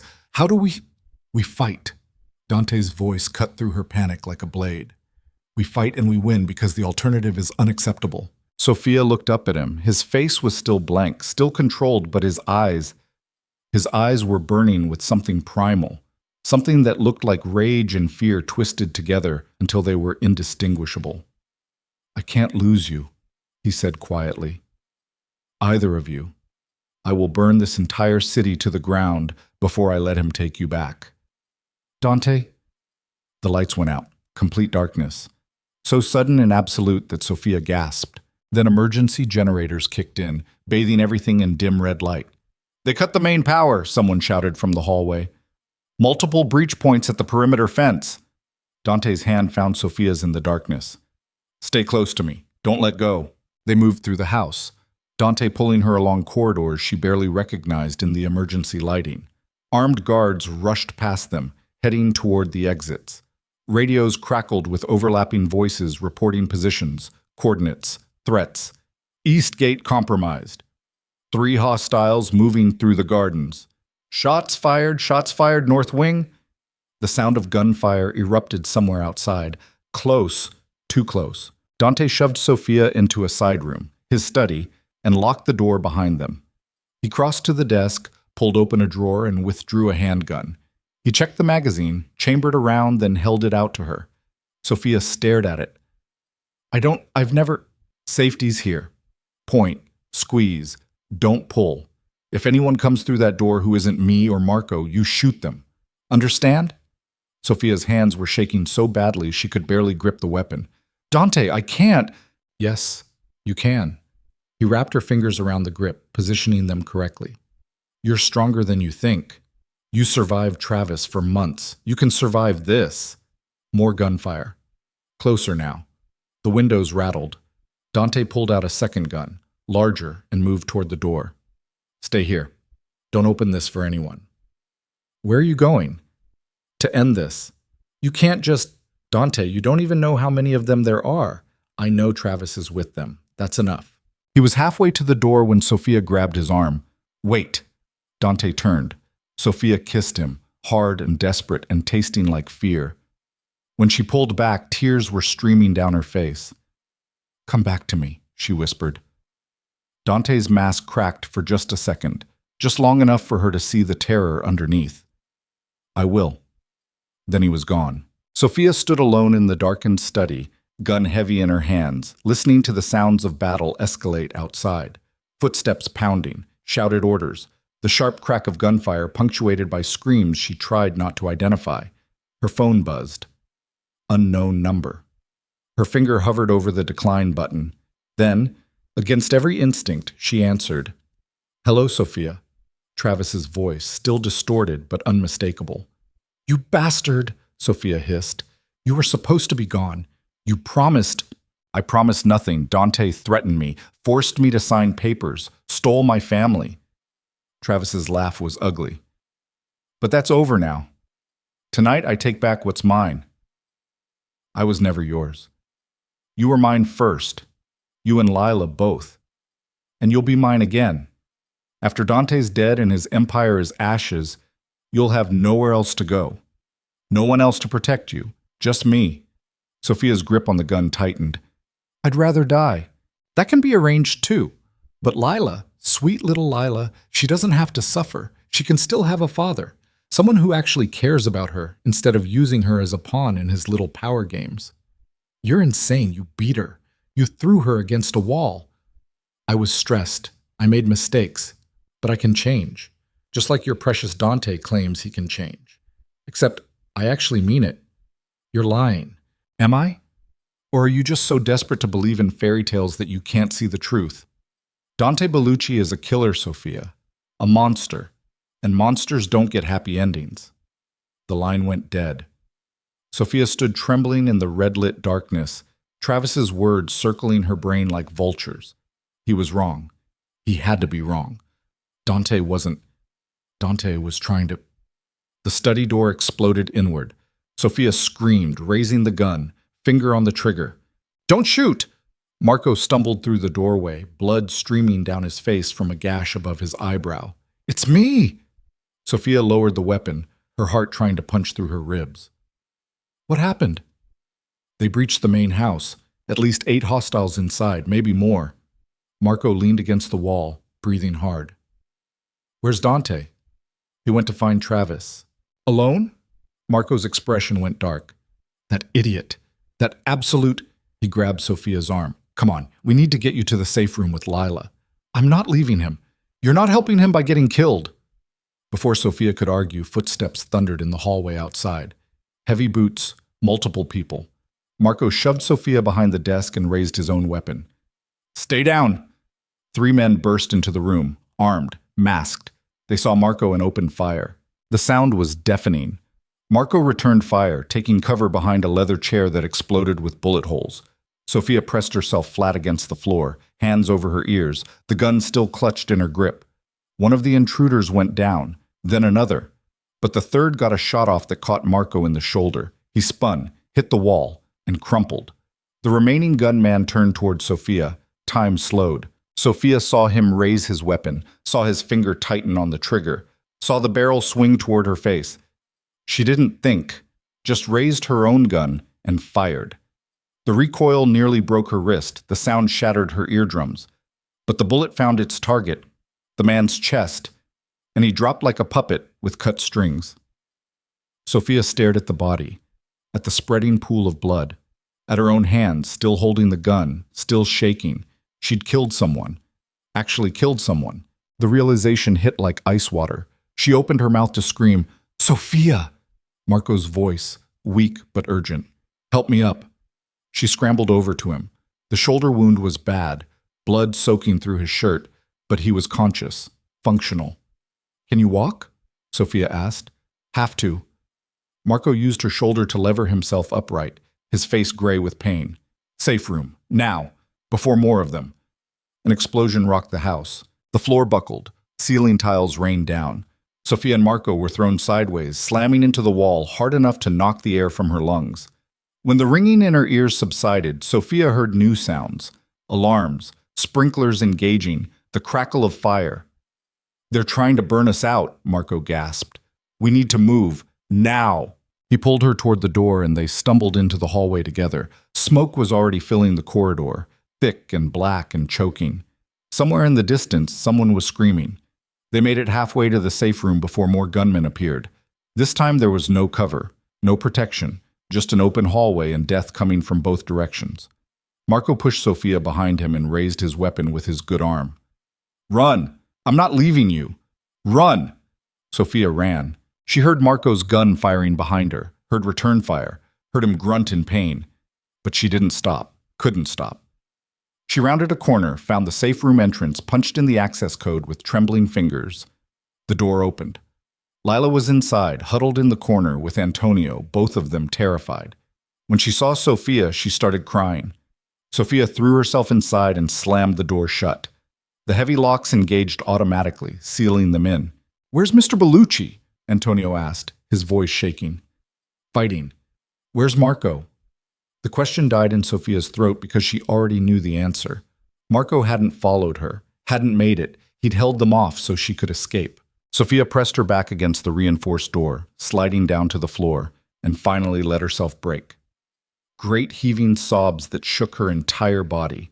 Lila crawled over and wrapped her arms around her mother, both of them clinging to each other while Antonio watched with horror in his eyes. The safe room had monitors showing security footage from around the estate. Sophia forced herself to look at them through her tears. The house was burning, multiple fires spreading through the east wing, bodies on the ground, guards, intruders, impossible to tell which was which in the smoke and chaos. Then one screen caught her attention. The main foyer, two men facing each other across the marble floor. Dante and Travis. Sophia's breath caught. Travis looked different, harder. He'd lost weight, gained muscle. His face was scarred, new marks cutting through his features. He held a gun loosely in one hand, pointing it at Dante with casual confidence. Dante was unarmed, blood on his shirt, limping slightly. But his expression was pure murder. The cameras didn't have audio, but Sophia could see them talking, Travis gesturing with the gun, Dante shaking his head, both of them circling each other like wolves. "Mom, what's happening?" Lila's voice was small, terrified. Sophia couldn't answer, could only watch as the confrontation escalated. Travis said something that made Dante lunge forward. Travis fired. Dante twisted, the bullet grazing his side instead of hitting center mass. He didn't stop moving, just crashed into Travis, both of them going down hard. They fought like animals, fists and elbows and knees. Travis still had the gun, but Dante was faster, stronger, more experienced. He got one hand on Travis's wrist, slamming it against the marble floor until the weapon skittered away. But Travis pulled a knife. Sophia screamed even though they couldn't hear her. The blade flashed. Dante jerked back, but not fast enough. The knife opened a line across his chest, blood blooming instantly. Dante stumbled, and Travis pressed his advantage, driving the knife toward Dante's throat. Dante caught his wrist, held it. The two men strained against each other, every muscle trembling with effort. Then Dante twisted. The sound of Travis's wrist breaking wasn't audible over the cameras, but Sophia saw Travis's mouth open in a scream. The knife fell. Dante scooped it up and reversed it in one fluid motion. Travis tried to scramble away. Dante followed. What happened next was brutal, efficient, final. Dante drove the knife into Travis's chest once, twice, 3 times, each strike precise and deliberate. Travis collapsed, blood pooling beneath him, his body twitching and then going still. Dante stood over him, breathing hard, the knife still in his hand. For a moment, he just stared down at the body. Then he dropped the weapon and turned toward the nearest camera, looked directly at it, directly at Sophia. His mouth moved. 3 words, clear enough to read even without sound. "I love you." Then the building shook again. Another explosion, bigger this time.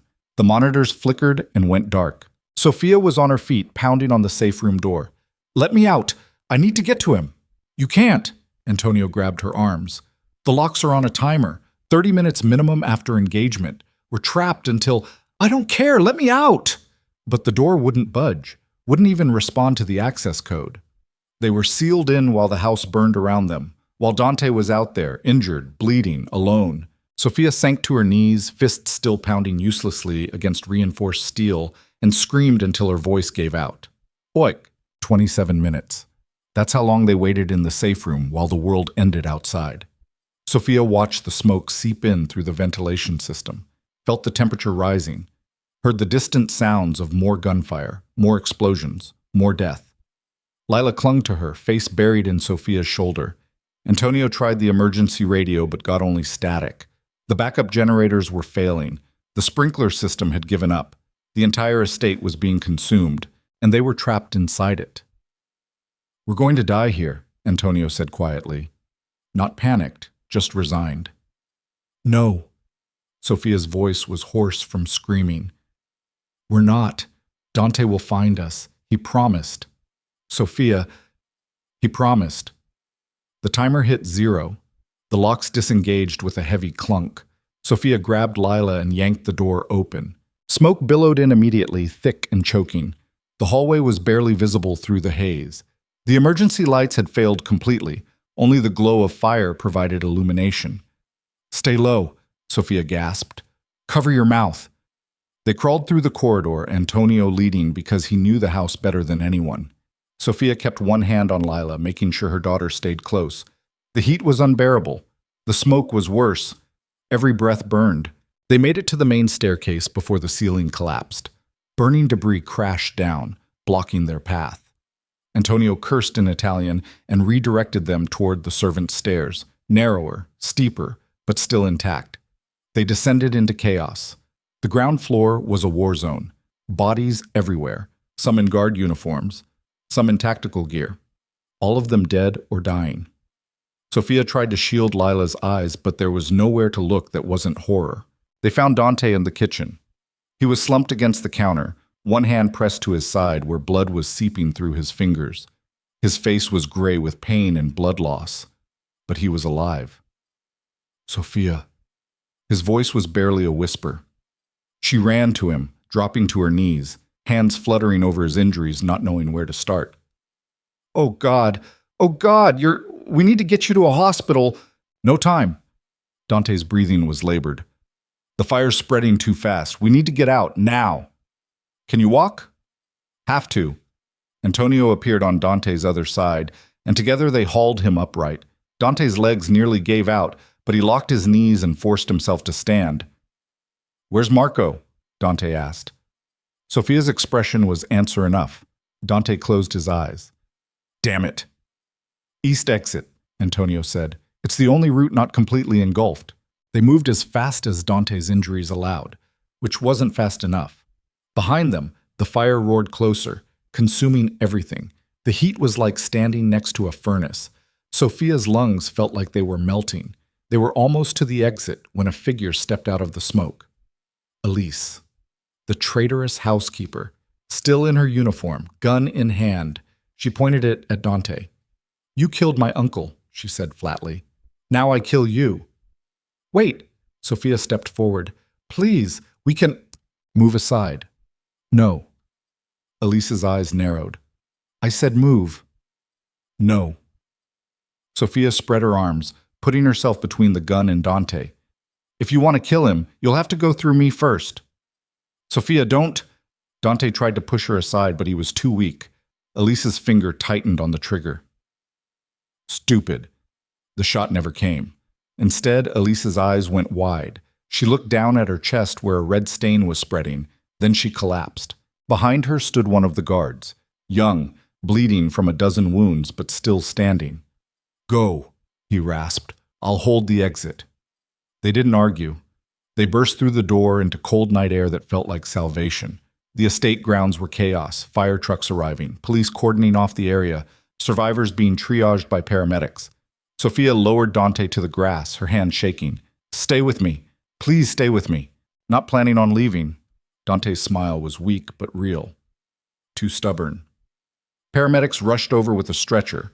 They loaded Dante onto it, started working immediately, pressure on wounds, oxygen mask, IV line. Ma'am, you need to step back. I'm not leaving him. Ma'am, she stays.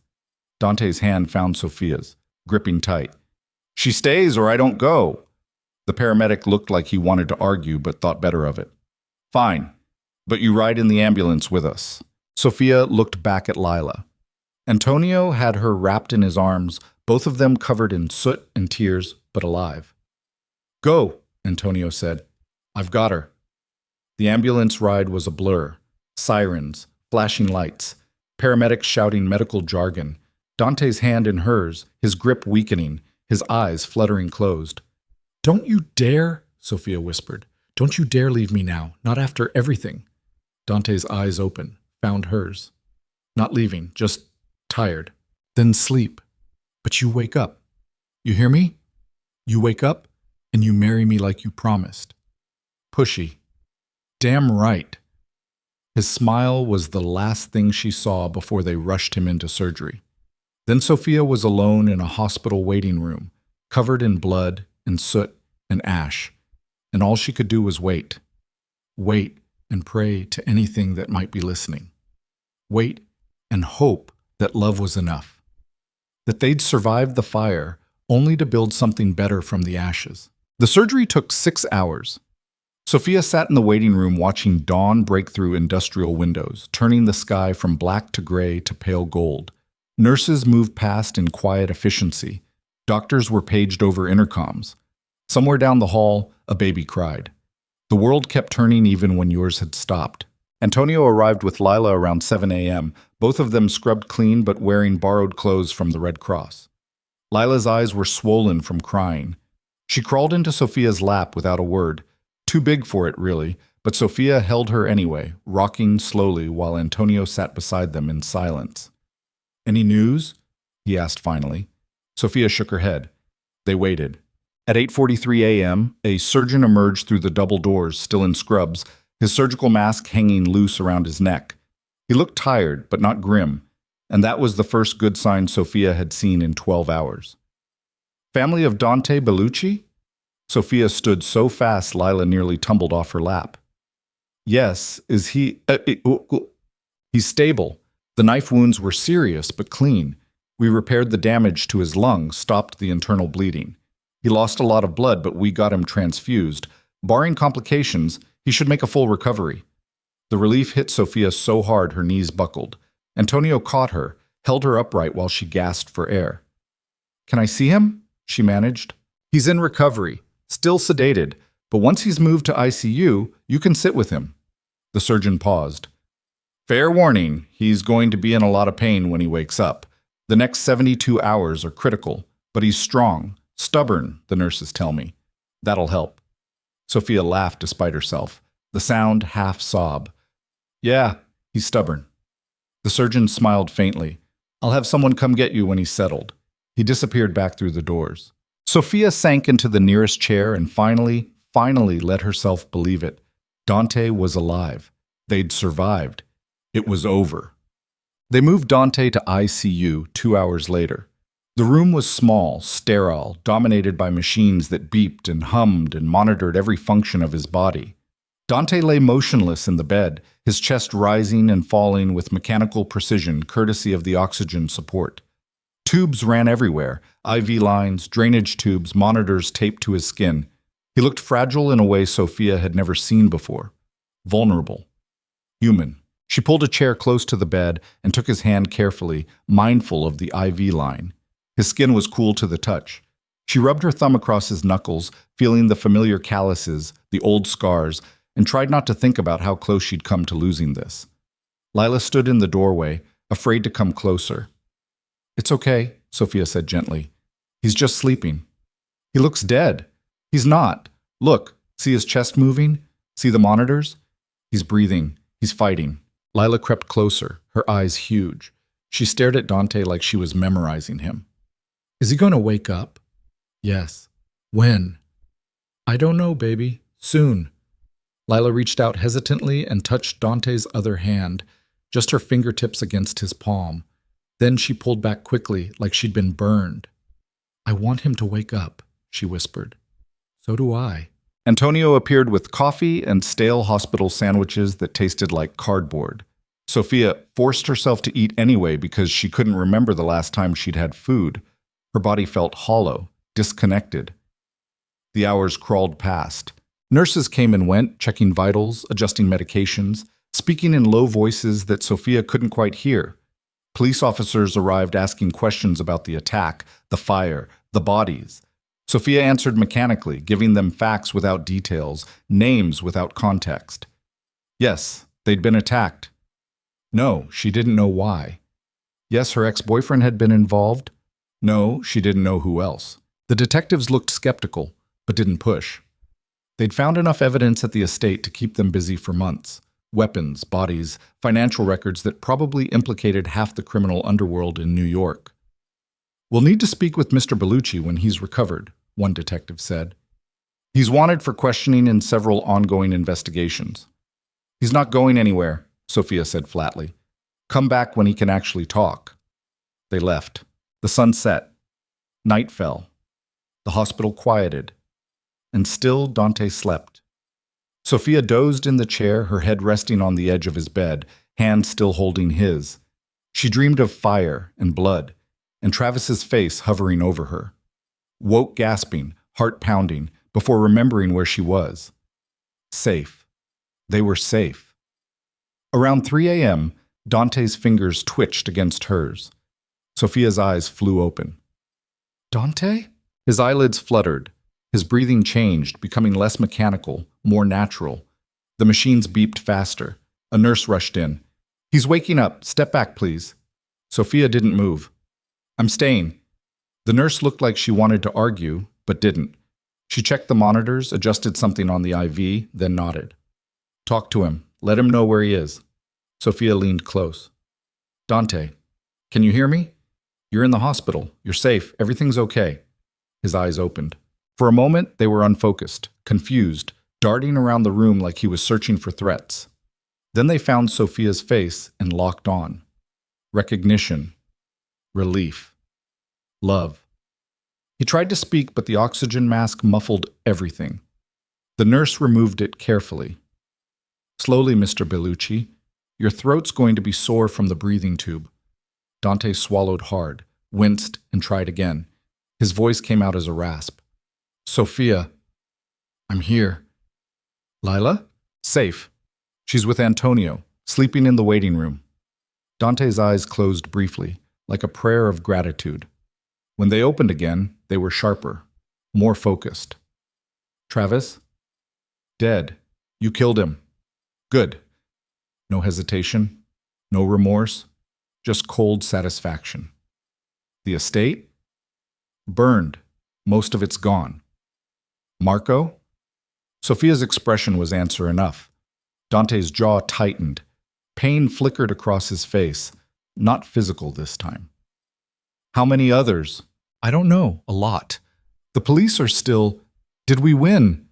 The question stopped her. Did they win? They'd survived, but at what cost? Marco was dead. The estate was destroyed. Dante's empire was in shambles. They were alive but broken, scarred in ways that would never fully heal. Was that winning? Yes, Sophia said finally. We won. Dante studied her face for a long moment. Then, quietly, You're lying. No, You're a terrible liar, Sophia. Always have been. His hand squeezed hers weakly. But I appreciate the effort. Despite everything, Sophia smiled. You're an idiot for going after Travis alone. Probably. You could have died. But I didn't. You almost did. Almost doesn't count. Dante's thumb moved against her palm. Come here. Sophia leaned down, careful of the tubes and wires, until her face was inches from his. I meant what I said, Dante whispered. Before. About marrying you. Sophia's eyes burned. You just survived major surgery. Maybe we should talk about this when you're not on morphine. I'm serious. So am I. Ask me again when you can stand without falling over. Is that a yes? That's a we'll see. Dante almost smiled. Then his eyes drifted closed again, exhaustion pulling him under. Sophia stayed where she was, forehead resting against his shoulder, listening to him breathe. The machines beeped their steady rhythm. Outside the window, the city began waking up to another day. And for the first time in what felt like years, Sophia let herself believe in tomorrow. But Dante remained in this hospital for 2 weeks. The first few days were critical, fighting off infection, managing pain, regaining strength. But he was stubborn, just like the surgeon said, and he healed faster than anyone expected. By day 5, he was sitting up and arguing with his doctors about discharge dates. By day 7, he was walking the halls with Sophia's support, gritting his teeth against the pain but refusing to stop. By day 10, the police had interviewed him 3 times, each session ending with more questions than answers. Dante admitted nothing, confirmed nothing, played the victim of a home invasion by unknown assailants. His lawyers, the ones who hadn't abandoned him after the estate fire, backed him up with enough legalese to make the detective's head spin. Without concrete evidence tying Dante directly to criminal activity, the police had nothing to charge him with. The case would remain open, but Dante would remain free. On day 12, Sophia found him standing at the window of his hospital room, staring out at the city skyline. He'd lost weight, his hospital gown hanging loose on his frame. The bandages wrapped around his chest were visible above the neckline. You should be in bed, Sophia said. I've been in bed for 12 days. I'm losing my mind. You're recovering from being stabbed multiple times. Details. But Dante turned away from the window. He moved carefully, still favoring his left side where the worst damage had been. Any word from the estate? Insurance adjusters were there yesterday. They're calling it a total loss. Dante nodded slowly. And my businesses? Antonio's been coordinating with your remaining staff. The legitimate operations are intact. The construction company, the real estate holdings, the import businesses, they're all still functioning. And the rest? There is no rest. It's gone. The family's carved up your territory before the ashes even cooled. You've been officially declared out of the game. Sophia watched his face carefully, trying to gauge his reaction. Dante just looked tired. Good. Good? I wanted out anyway. They just accelerated the timeline. He sat down on the edge of the bed, moving stiffly. What about you and Lila? Where are you staying? Hotel near here. Antonio got us a suite. It's fine. It's temporary. Everything's temporary right now. Dante was quiet for a long moment. Then, I need to tell you something. The seriousness in his tone made Sophia's stomach clench. What? The estate is gone. Most of my liquid assets were tied up in operations that no longer exist. I still have the legitimate businesses, but they're leveraged, mortgaged. It's going to take years to rebuild any kind of real wealth. He looked at her directly. I'm not rich anymore, Sophia. Not the way I was. I can't offer you the life I promised, the security, the... Stop. Dante stopped. Sophia crossed the room and sat beside him on the bed. Do you think I care about money? You should. You have Lila to think about. She deserves a mother who's not terrified every night, who doesn't jump at shadows, who can look at the man she loves without wondering if he's going to end up dead in an alley somewhere. Sophia took his hand. You gave us that. Not money, not mansions. Safety, real safety. For the first time in years, I can breathe without waiting for the next disaster. The disaster literally just happened. And we survived it, together. Sophia's grip tightened. I don't need you to be rich, Dante. I just need you to be alive, to keep trying to be the man you want to become instead of the man you were raised to be. That's enough. Dante stared at her. You mean that? Yes. Even knowing what I've done, what I'm capable of, especially knowing that, Sophia's voice was steady, because you chose us over all of it. You burned your entire empire down to keep Lila and me safe. That's not something a monster does. It's exactly what a monster does. No. It's what a man does when he has something worth protecting. Sophia leaned closer. You're not your father, Dante. You're not Travis. You're not any of the men who hurt you or taught you that violence was the only answer. You're someone new, someone better. And I love that person. I love you. Dante's eyes were bright with something that might have been tears. I don't deserve you. Probably not. But you're stuck with me anyway. Sophia kissed him gently, careful of his injuries. So ask me again. Ask you what? What you asked in the study before everything went to hell. Ask me properly this time. Dante's expression shifted. Understanding dawned, then uncertainty. I don't have a ring. I don't care. This is a hospital room. I don't care. Dante laughed, quiet and rough and utterly genuine. Then he took both of Sophia's hands in his, holding them carefully. Sophia Mercer, you're the strongest, most stubborn, most infuriating woman I've ever met. You've seen me at my worst and somehow decided I was worth saving anyway. You and Lila, you're the only family I've ever wanted, the only future I care about. His voice cracked. Will you marry me? Sophia was crying openly now, tears streaming down her face. Yes. Yes? Yes, you idiot. Yes! Dante pulled her close, kissing her like she was the only solid thing in a world that had tried to tear itself apart.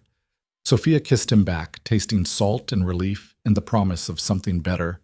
When they finally broke apart, both breathing hard, Dante rested his forehead against hers. We're really doing this, he said. We really are. I'm going to be a terrible husband. Probably. I'm going to be a difficult wife. I believe it. Sophia laughed despite her tears. When you get out of here, we're starting over, finding a new place to live. Something small, normal. No armies of guards, no criminal enterprises. Just us and Lila and whatever life we can build. That sounds... Dante paused, searching for the word. Boring. Good. I could use some boring. Me too. They sat together in the quiet hospital room, holding each other, and for the first time in both their lives, the future didn't look like a trap waiting to spring.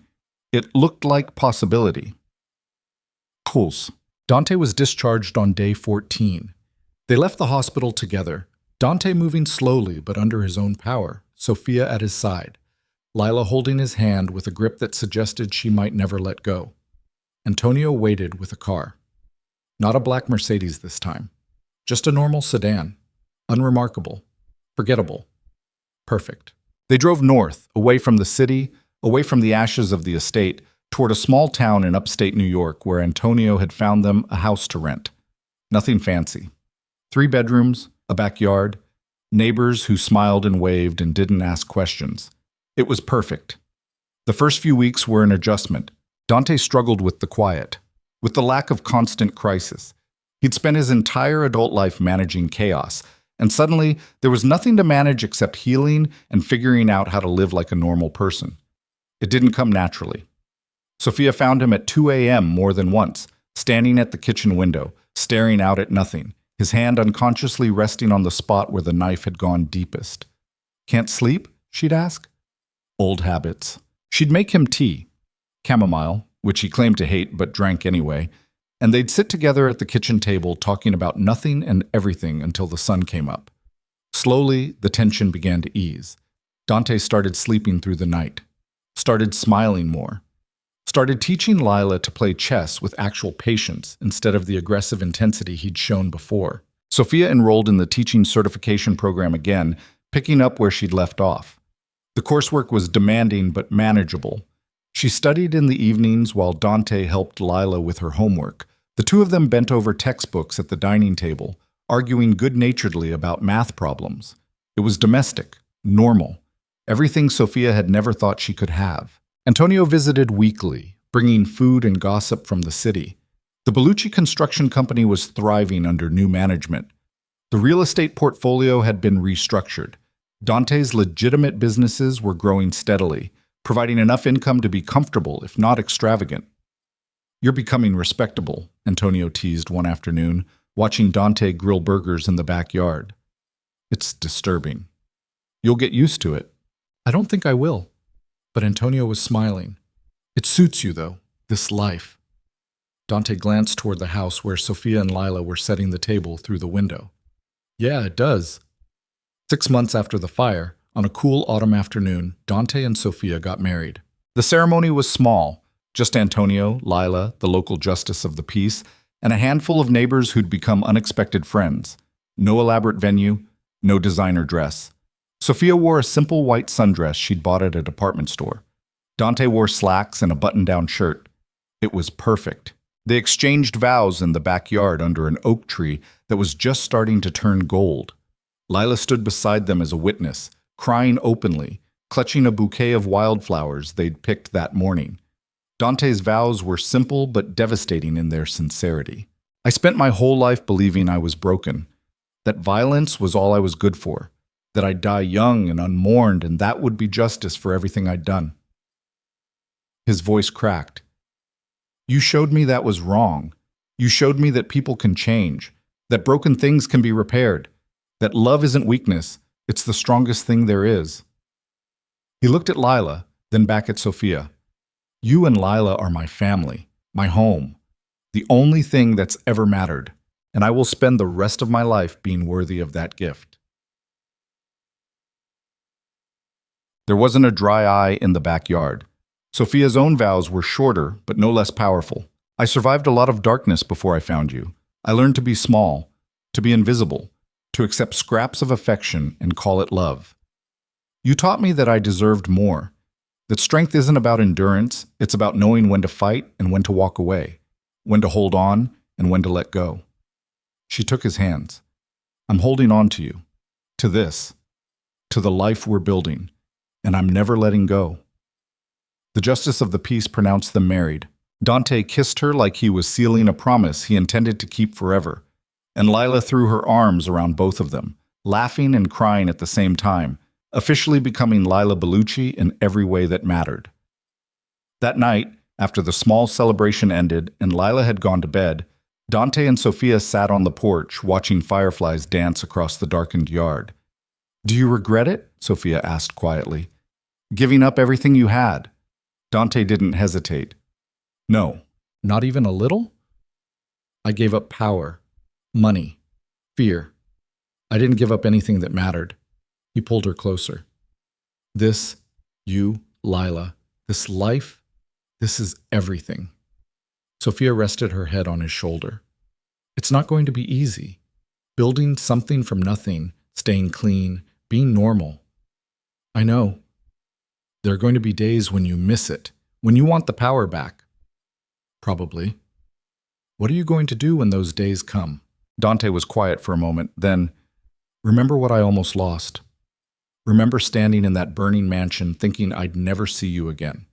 Remember watching Travis die and realizing that if I'd lost you, I'd have become something worse than him, something irredeemable. His arm tightened around her. That's what I'll remember. And that'll be enough. Sophia turned to look at him in the dim light. You really believe that? I have to, because the alternative is going back to who I was. And that man doesn't get to have you, doesn't deserve you. Dante kissed the top of her head. So yeah, I believe it. They sat in comfortable silence, the night settling around them, and Sophia realized something profound. She wasn't afraid anymore. Not of the past, not of Travis's ghost, not of the violence that had shaped so much of her life. She was free. They both were. For the first time in longer than she could remember, Sophia looked at the future and saw only light. Shots. 1 year after the wedding, Sophia graduated from her teaching certification program. She took a position at the local elementary school teaching 4th grade.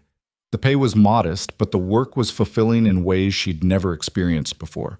Watching children learn, grow, discover their own strengths, it fed something in her soul that had been starving for years. Dante continued running his legitimate businesses from home, slowly building back the wealth he'd lost, but without the blood money that had built his first empire. It was harder, slower, but cleaner, honest. Lila thrived.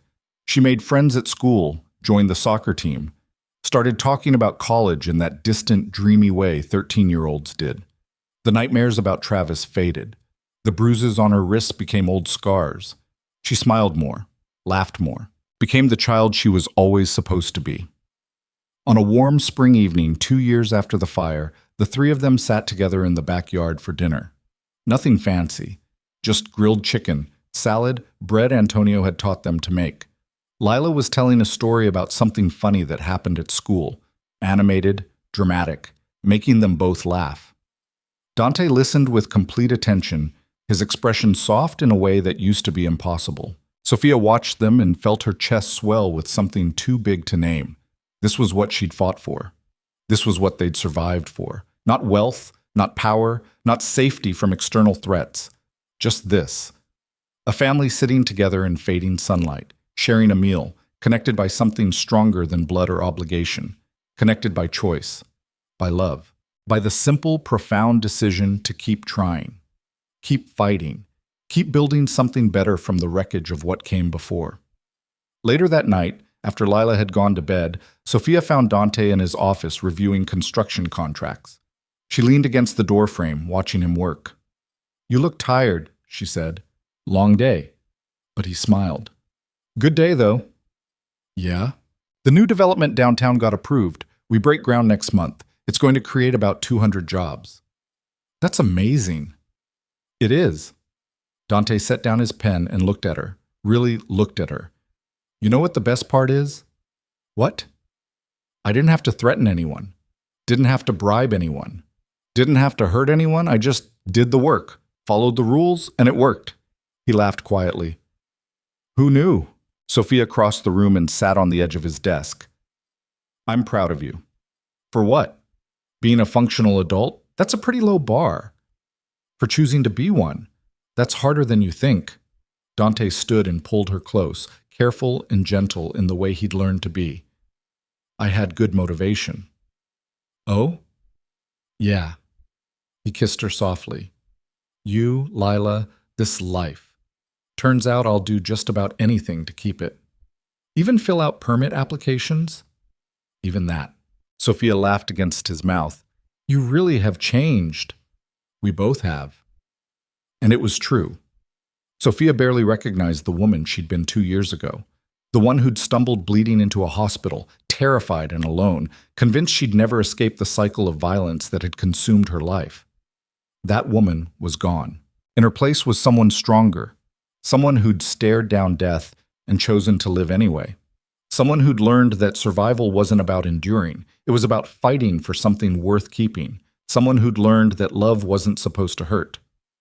That night, lying in bed beside Dante, listening to him breathe in the darkness, Sophia thought about everything they'd lost and everything they'd gained. Marco's sacrifice, the estate reduced to ash, the empire dismantled, the blood spilled, and on the other side of all that destruction, this, a small house in a quiet town, a job she loved, a daughter who was healing, a husband who woke up every day choosing to be better than he was raised to be. It wasn't the fairy tale Sophia had dreamed about as a girl. It was better, because it was real, earned, built from the rubble of two broken people who'd somehow found each other in the wreckage and decided to build something whole. Dante's arm tightened around her in his sleep, pulling her closer. Sophia closed her eyes and let herself sink into the warmth of him, into the safety of this moment, into the future stretching out before them like an unwritten story waiting to be told. And for the first time in her entire life, Sophia Bellucci wasn't afraid of what came next, because whatever it was, they'd face it together. The nightmare was over, not because a prince had rescued them, not because evil had been vanquished forever, but because two people who'd survived the worst the world had to offer had chosen, every single day, to keep surviving, to keep loving, to keep fighting for something better. And in the end, that was the only victory that mattered, the only one worth having, the only one that would last. Man, personal reflection. Violence doesn't solve everything, but sometimes, when you're backed into a corner by people who only understand power, you have to speak their language to survive. Dante and Sophia's story isn't about glorifying that violence. It's about what comes after, about what you do when the dust settles and you're still standing and you have to figure out how to live with what you've done. The truth is, people don't change easily. Patterns carved by trauma run deep, but they can change if they have a reason to, if they have someone worth changing for. Not to save them, nobody can save you but yourself, but to witness the work, to see you trying and decide you're worth the effort anyway. That's what Sophia and Dante gave each other. Not rescue, not salvation, just recognition. The kind that says, I see who you are, all of it, the beautiful and the broken, and I'm choosing you anyway. That's harder than fighting, harder than surviving. It's the work of building a life instead of just enduring one. And maybe that's the real story here. Not the violence or the danger or the dramatic confrontations, but the quiet courage it takes to wake up every morning and choose love over fear. Choose building over destroying. Choose to be better than what the world made you. That's the victory Dante and Sophia won. And that's the one worth telling.